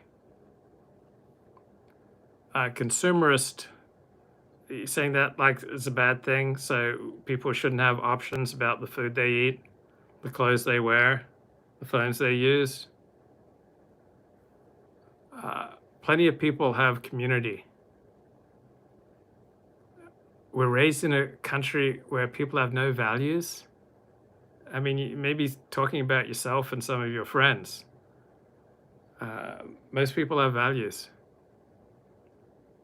And I would suspect that at least half the population lives with a substantial form of community, religious, ethnic, geographic, community based on profession, education, interests. I don't know what world you're living in, Baz, but it's not really the United States of America. There's been immense opportunity cost of decades spent playing video games. The bill is now coming due. How is playing video games any worse than watching TV or reading cartoons? I mean, you can certainly abuse playing video games or watching sports or reading cartoons, but in and of itself, an hour of video games a day, there's no harm in that. Social capital in the United States has degraded rapidly in the last 100 to 200 years, depending where. There's plenty of social capital in Orthodox Jewish life in the United States, in Seventh-day Adventist life, in Mormon life, in large parts of Catholic life, Anglican life, Presbyterian life, Methodist life, Chinese American life, in Portland and in Salt Lake City.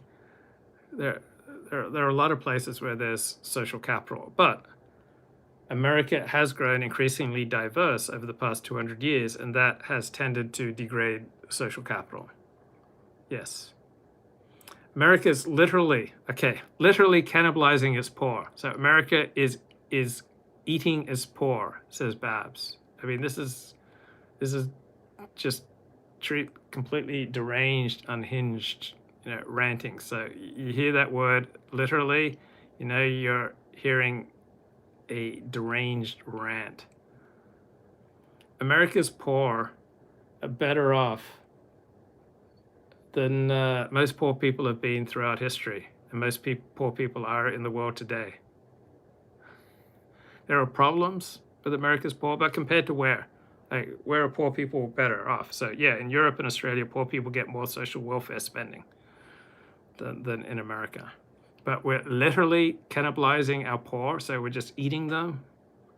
And middle class, we're literally cannibalizing our poor and our middle classes. So literally eating our poor and our middle classes to enrich a tiny portion of the population.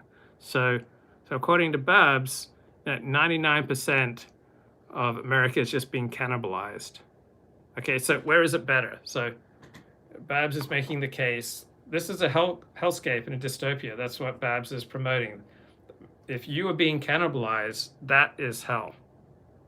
So America is cannibalizing its poor and its middle classes. So life is hell for 98% of the American population, according to Babs, just to enrich a tiny portion of the population. This is so deranged. People aren't being cannibalized in America. In some ways, they have unparalleled opportunities. Some ways things are more difficult than they were 10, 50, 100 years ago. Some ways things are better, some ways things are worse. But compared to what? Which countries are they better off? And the different economic moves that this country has made has allowed people an unprecedented degree of economic prosperity, which means more trips to grandma. It means more options for your kids. It means you have more options with how you spend your time, how you read books, how you volunteer or don't volunteer. You can't speak certain reasonable opinions and expect to keep your job. Depends on the job and the opinions. If you're a university professor, a prestigious position, yeah, you're much more easily canceled as a university professor or a politician. As a plumber, someone who owns his own business, there's never been a society where you can just speak truth and not suffer a consequence. There's never been a time in history where words have no consequences. Never, ever, ever. We're giving more attention to this now, but it's always been this way. The words that will get you into trouble have changed. We call it cancel culture now. There has never been a time when your words and your deeds will have no repercussions on you. Never, ever, ever, ever, in no place, no time.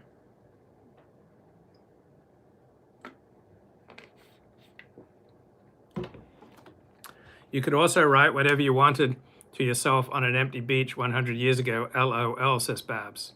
So I could write something on a blog tonight that the LA Times or the New York Times and the President of the United States would have to respond to, right? If you have important information, like Matt Drudge put something on his blog about Bill Clinton and Monica Lewinsky, and that became the dominant news story for 1998. So there's absolutely no comparison to writing what you want on an empty beach 100 years ago, and now you have the capacity to write something that everybody in the world can either read for themselves or can hear about. This incredible opportunity that we have today. But yeah, let's just piss all over the present. Let's just moan and piss and complain and talk about how 98% of the country is getting cannibalized to so that the tiny 1% can get richer.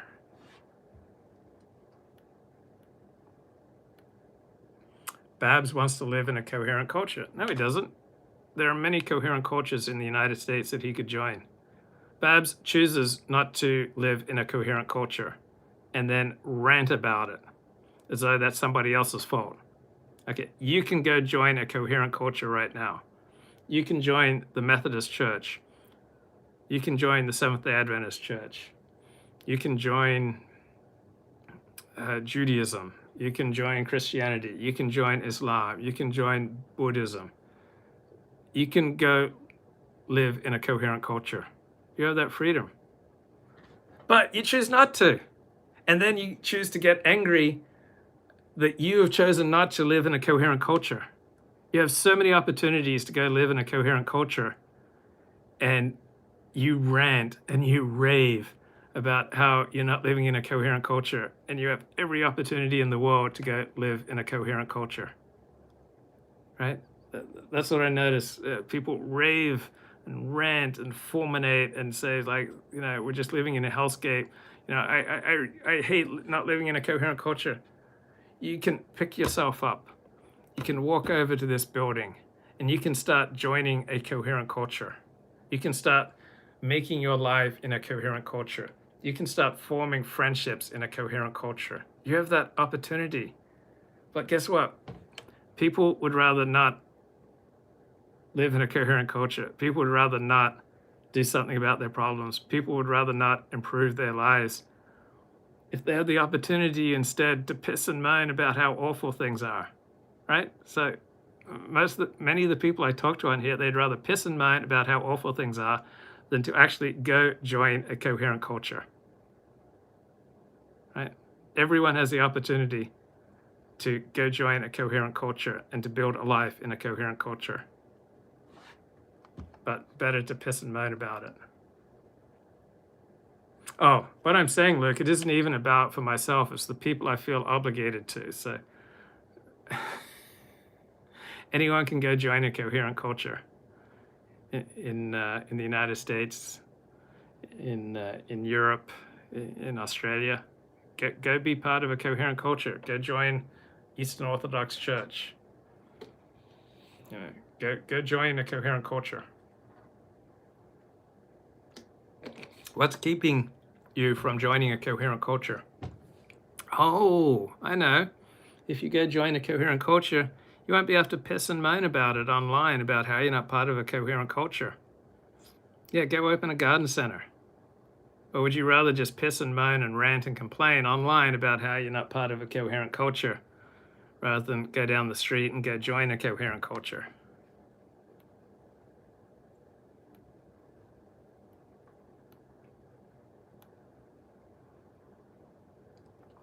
Can I set up a lemonade stand on the side of the road? Depend on which road. Can I build my own house in an empty patch of forest? Probably not. Boy, you're really oppressed. Can I get my house superficially modified without political connections? Well, people modify their homes all the time without political connections. They just have to follow the rules and get permits. You don't need political connections to get a permit to add a room onto your home. Some places you do, most places you don't. Is it really screwing if the system is dishonest and corrupt? Well, everything you do is going to have an effect on you. So you may think, oh, I can start doing dishonest, corrupt things, but it's okay because the system's dishonest and corrupt. And it's not going to have any effect on me. I'm going to cheat and steal. I'm going to try to put one over on others, but it's not going to have any effect on my soul. It's not going to have any effect on my character. And that's a delusion. It will have an effect on you. Everything you do, every word you say, every breath you make, I'll be watching you. Now, everything you do, everything you say has an effect on your character and has an effect on other people. Everything you do affects other people. Everything you do affects you. Can I choose to accept healthcare or not? Sometimes you have a choice and sometimes you don't. So if you passed out unconscious by the side of the road, an ambulance may well pick you up and take you to the hospital. Can I choose to pay property tax? I think you've got an element of choice, but if you don't pay it, you'll have to pay the price. So if you do something or don't do something, either way, you'll have to pay a price for your words and deeds. It's always been that way for all of time, in all places. There are consequences to your words and to your deeds. That's not something that's new to 21st century America. What is Luke reading from? I'm reading from the chat. What about freedom from obesity? Yeah, people just can't help shoveling food into their mouths to an excessive amount. They're just absolute victims because there's advertising on TV. So just absolute victims.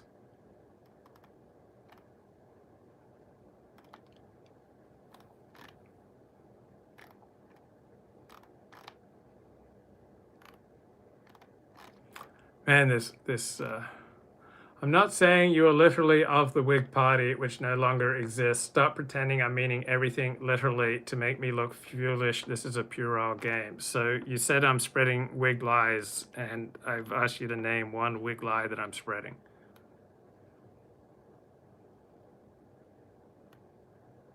Yeah, I read from the Whig interpretation of history. It has nothing to do with my own outlook.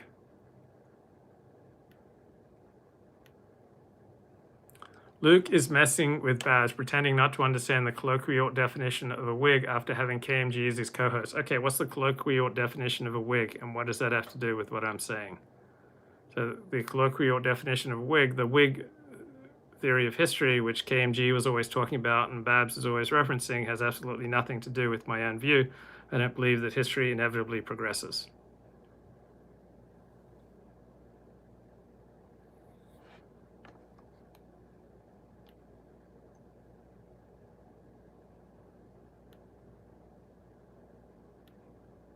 Luke, you listed a bunch of Whig policies. You didn't even go into philosophy or thought or theory. Babs thinks Luke may be an oath keeper who wants that wall built.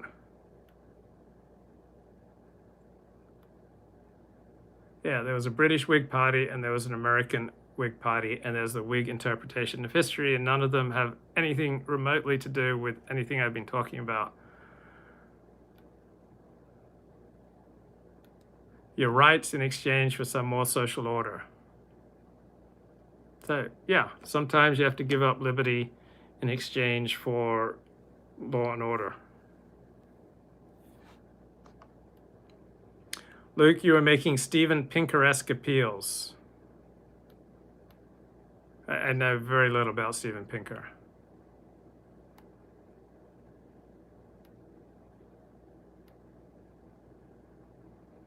Most Hispanic Americans are as white as I am, but I'm an Ashkenazi Jew, says Philip.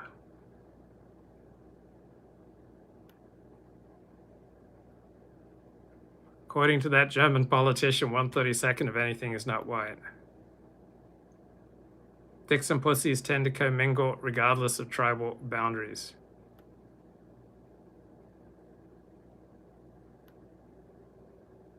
Latino Hispanic isn't a race. It's a metacultural category that spans from ginger Galicians to people of mixed Amerindian African ancestry.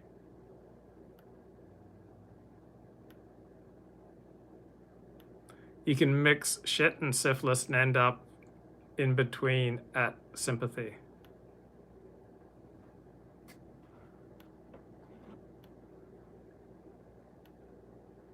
Luke believes in base black conservatives.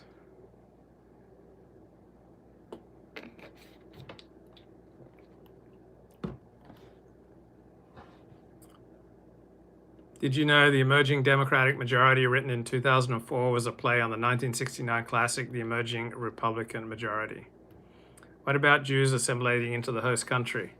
Well, that is the traditional primary meaning of the term Jewish question. Can Jews become citizens of a non-Jewish country? Now, very few people today would even question that possibility. So probably fewer than 5% of Americans, probably fewer than 10% of Europeans would even question the possibility of Jews becoming citizens of non-Jewish countries.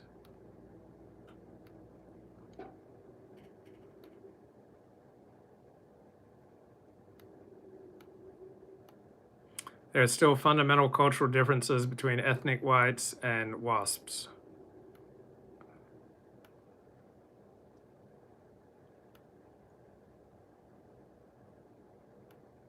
Hello, Saturday Night Luke Live.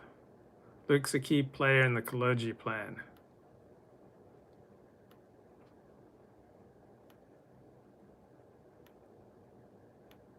Charles Manson was deranged but free. Luke, I can write anything I want on an empty piece of paper that nobody will see, and you can also write it on a blog where anybody in the world with internet access can read it or at least hear about it. I just noticed from my own YouTube commentaries and my own 24 years of blogging that anytime I comment on someone or write about someone, it always gets back to them. They don't have to literally read it or hear it for themselves, but it seems to always get back to people.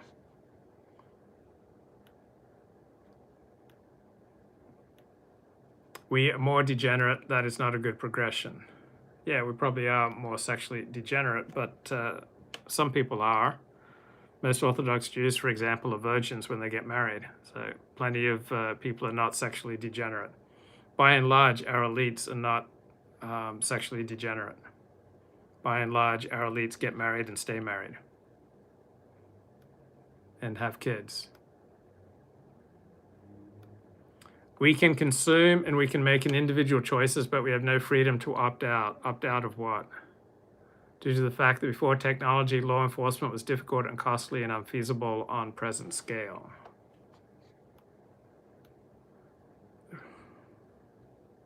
Central government was weaker in pre-industrial age. On the other hand, life of several peoples was much more precarious. Nature was not fully conquered, unscrupulous nomads on the horizon. Literally anywhere 1,000 years ago was freer than today, says Babs, in the sense you could get away with a lot more, far fewer laws and less enforcement. And so if you're living around people where there's no law enforcement, how free are you? There's far more murder and far more, violent assaults 1,000 years ago, 500 years ago, 200 years ago than there are today. So is that freedom? Being around people who feel free to bash your brains in?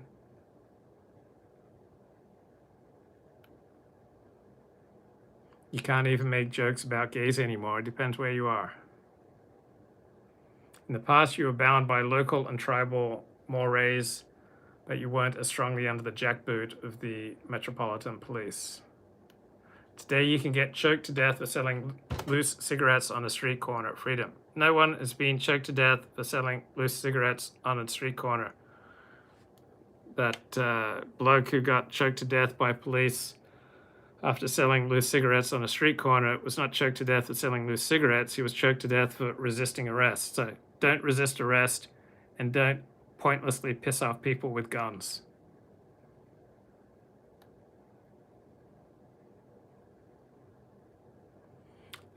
Bab says, I will literally systematically jump into a bonfire if Luke Ford can point me to a society from 1,000 years ago with as high of a per capita incarceration rate. Yeah, I doubt we had societies like that 1,000 years ago.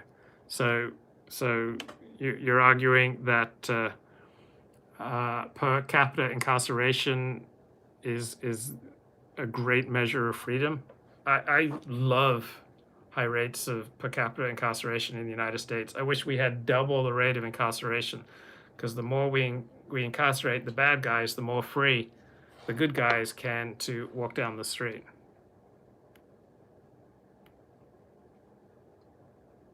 We pretend consumer choice is the only choice. What world are you living in? People don't enjoy making political choices. People don't enjoy making religious choices. People don't enjoy choosing where they go to church or to synagogue. People don't enjoy choosing how they spend their time and with whom they spend their time. We're too atomized. There's a lack of organically arising communitarian ritual. There are plenty of organic communities in America. You have the choice whether or not you want to join one. You can be part of a coherent culture. It's up to you. You want to join one? I'm part of one. I converted to Orthodox Judaism. Has Luke seen that video from Pennsylvania where the neighbor shot his two neighbors to death for shoveling their snow onto his property? Yeah, but there was much more than just that. They had a long-running antagonism. So it wasn't just like shoveling snow came out of the blue, right? So that was just the culmination of some long-running feud. So not a good idea to get into feuds and sustain feuds. Video game playing has supplanted traditional human interaction for a tiny percentage of the population. And for that tiny percentage of the population for whom playing video games has supplanted normal human interaction, they're not doing that because they have the ability to have traditional human interaction. They're doing that precisely because they don't have that ability, and playing video games meets the hole in the soul. Right. People who have normal capacity for human interaction are not isolating themselves playing video games for hour after hour. We're getting lost in symptoms rather than the core problem. Playing video games for too many hours, live streaming for too many hours, blogging for too many hours, tweeting for too many hours on Facebook, too many hours watching TV, too many hours exercising. These are all just symptoms. Too much eating, too much porning, too much gambling, too much drinking, too much drugging. These are all just symptoms of a fundamental inability to connect normally with other people. So there's no point in getting lost in the symptoms. The point is to address the problem of people being ill at ease with themselves and with others. Yeah, sometimes I take callers, but I'm just doing this show on my phone right now, so I'm not going to take any callers tonight.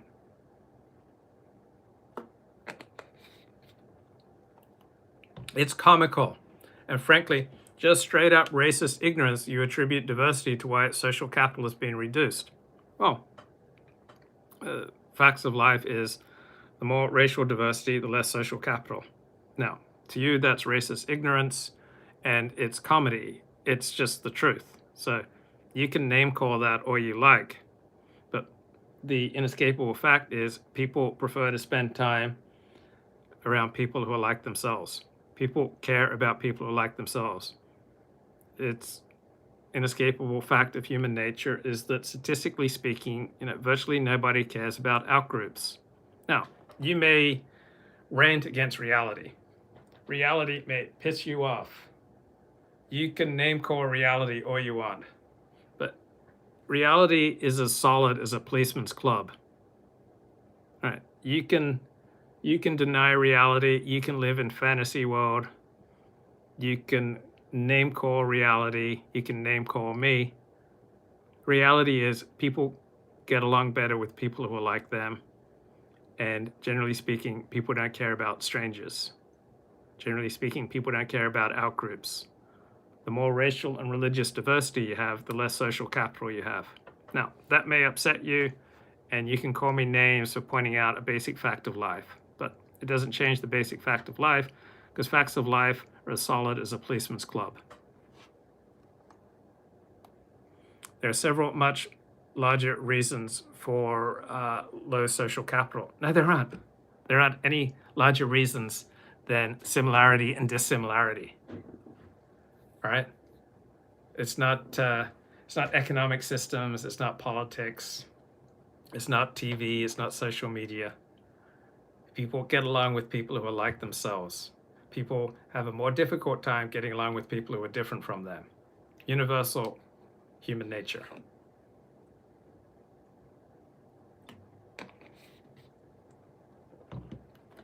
Luke Ford, if you saw how messed up things were from the elite control room, you would see who the real deranged people are. Yes, see, Babs has the secret knowledge. He has the gnosis. Like Babs, he's in the elite control room, so he knows things that the rest of us don't know. So he can't make points that stand up through logic, or through reason, or for pointing out examples, but he's got the all reliable, I'm in the elite control room. Like, I've got the secret gnosis. I know what truly saves. I know that the special knowledge that you plebs are not allowed to know. I can't make my case logically. I can't make my case empirically. I can't make my case rationally, but I can invoke this secret elite control room that only I have access to. And so if you knew what I know from being in the elite control room, then you would recognize that I'm right. So I can't make my case rationally, logically, or empirically, but I can make my case by basing it on some secret knowledge that only I have access to. Yes, that's so convincing. It's like in 2015, 2016, I had this friend who said, oh, if you knew the things I knew, Luke, you'd know that Donald Trump will never be the Republican nominee for president.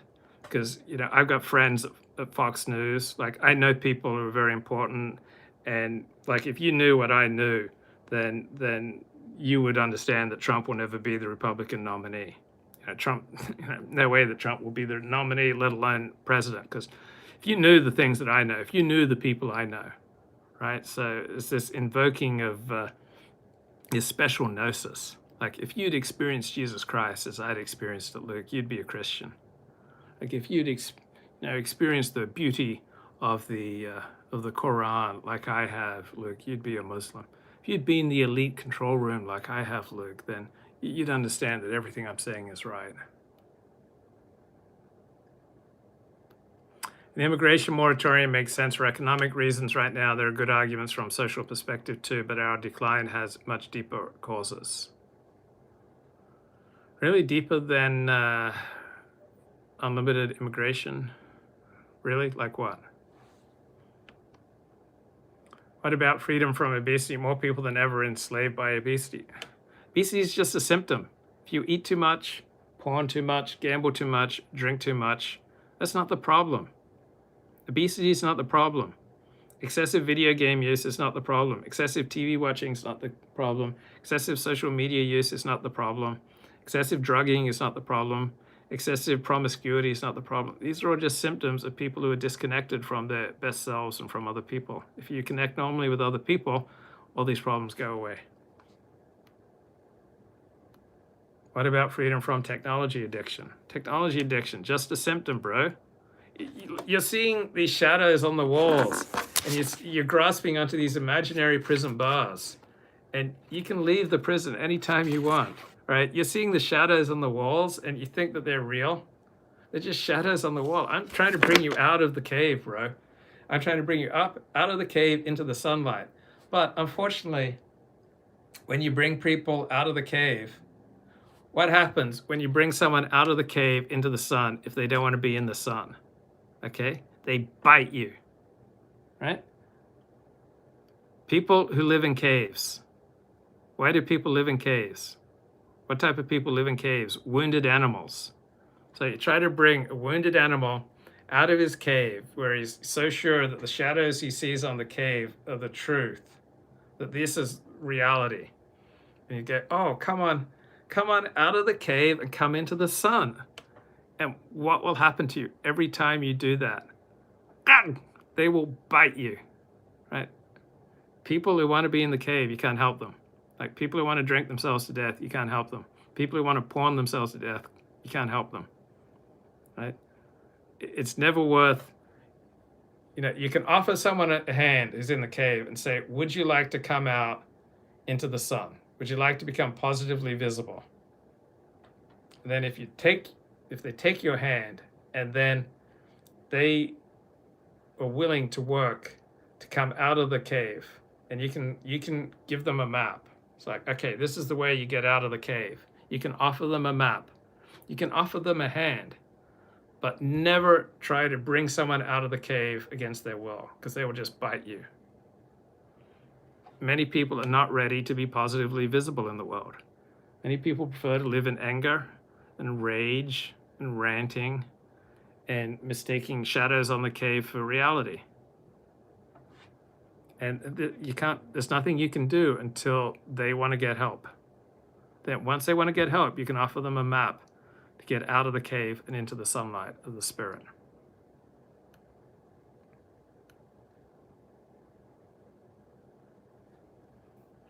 Peter and many of our ruling class work hard every day to make sure we are unhealthy and addicted. They market a solution to us. That is what derangement looks like.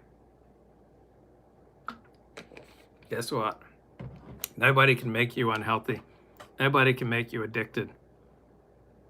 If you choose to engage in behaviors that make you unhealthy, and if you are enslaved by your addiction, that's nobody else's fault.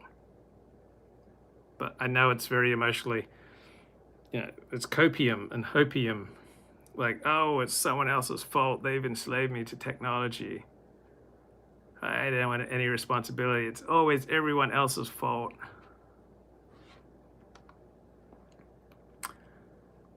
Being a bit disingenuous, stagnating wages for middle class and below, and cost, disease, plus cultural change forced by elite alienate millions of Americans. Yeah, there are problems in America, as opposed to where? Where are countries where there are no problems? So high immigration rates decrease wages, particularly for the unskilled.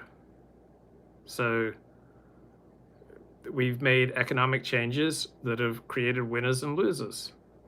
But does that mean that people are just putty, that they have no say in their own situation and that their lives are effectively over because their wages are stagnant? Like, a wage is like the sole determinant of a meaningful or happy life? I say not. Peter says, I spend too much time on my computer. Okay, too much time on the computer, just a symptom, right? If you connected normally with other people and with yourself, you wouldn't be spending too much time on the computer. So if you force yourself off the computer, you're only going to repeat these addictive patterns in other ways. So stop obsessing over the shadows on the cave and the symptoms of disconnection.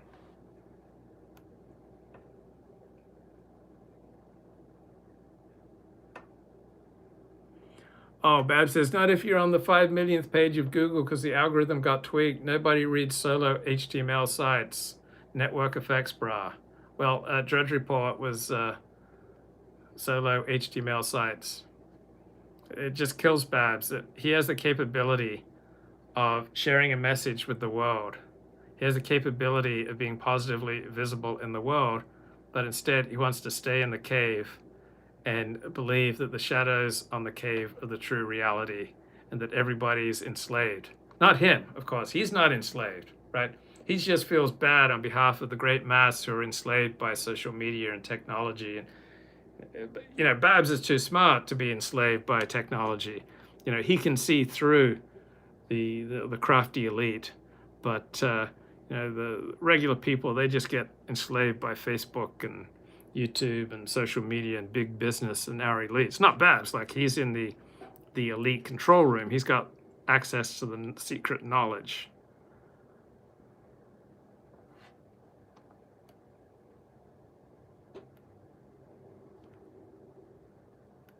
Why on earth would I join a coherent culture that isn't mine and never will be? Yeah, why? Of course not. You don't want to join a coherent culture, then you wouldn't have anything to complain about. What would you rant and rave about if you joined a coherent culture? Obviously, if you join something, all right, you're shifting from who you really are. So if you're dedicated to being an atomized individual who's angry at the world, furious at the system, blaming everyone else for your problems, why would you want to go join a life that works? You'd have to get over yourself.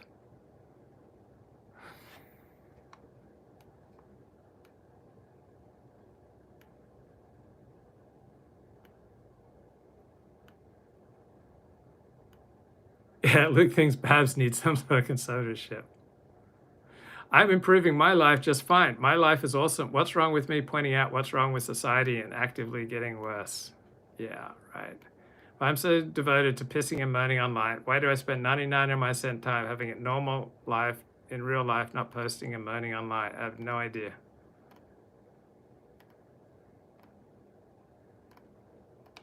Coming out of the cave, Babs. Oh, Philip Daniel's a Christian now. Luke lives in Hollywood. He's not in reality. Right, because no one in Hollywood's in reality. So people in this geographic place, they're not real people. People in this type of race, they're not real people. People in this profession, they're not real people. People with this other religion, they're not real people. So we can just dismiss almost all of humanity. They're not real because of where they live or who they are or what their race is or what their religion is. Let's just dismiss their humanity.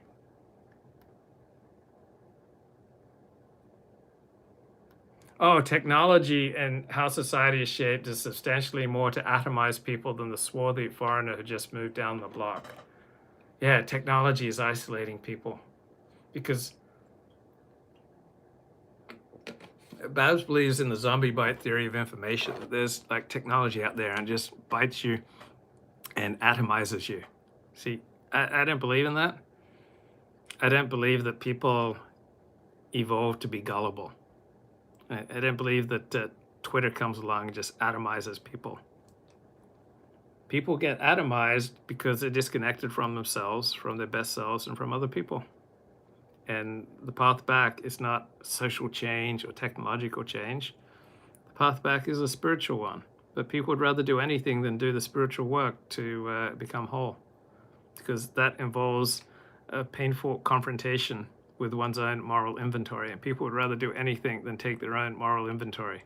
They'd rather rant about society. They'd rather blame technology than to look at their own role in their own misery.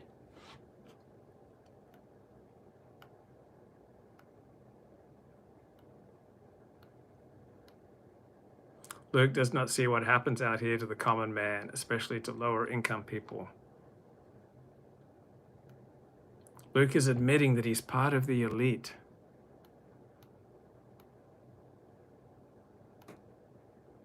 Philip Daniel, a Christian now, gone from Jew to believing that Jesus is God. Luke has the keys to the elite control room. Luke, what about freedom from impulsivity and low IQ, which cause all the symptoms you list? There's no connection between low IQ and the symptoms of spiritual disconnection. You can be high IQ, low IQ, medium IQ. There's no connection between IQ and being disconnected from your normal self and from normal human interaction.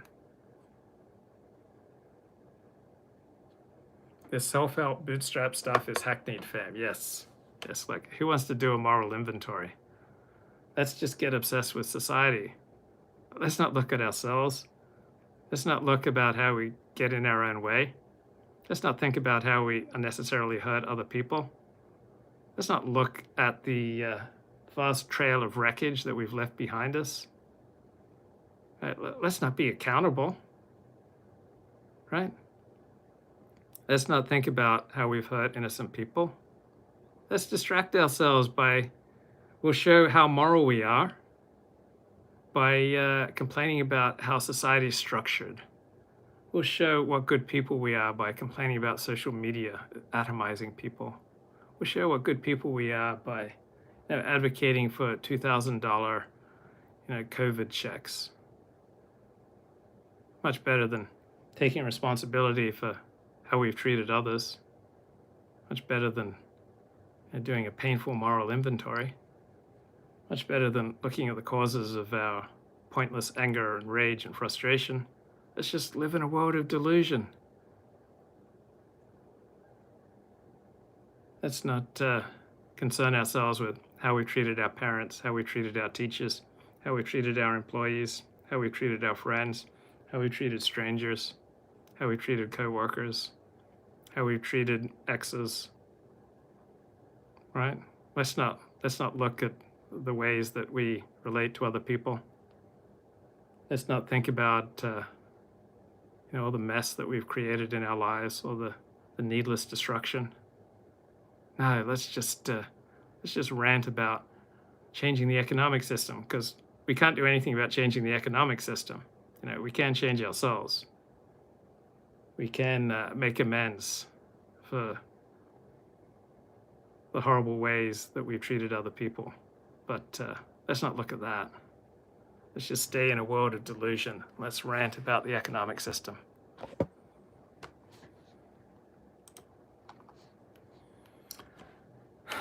Look, as the world gets older and colder, it's good to know where your journey ends. Someday we'll all be together once more, when all of the ships come back to the shore. I realize something that I've always known. I still call Australia home.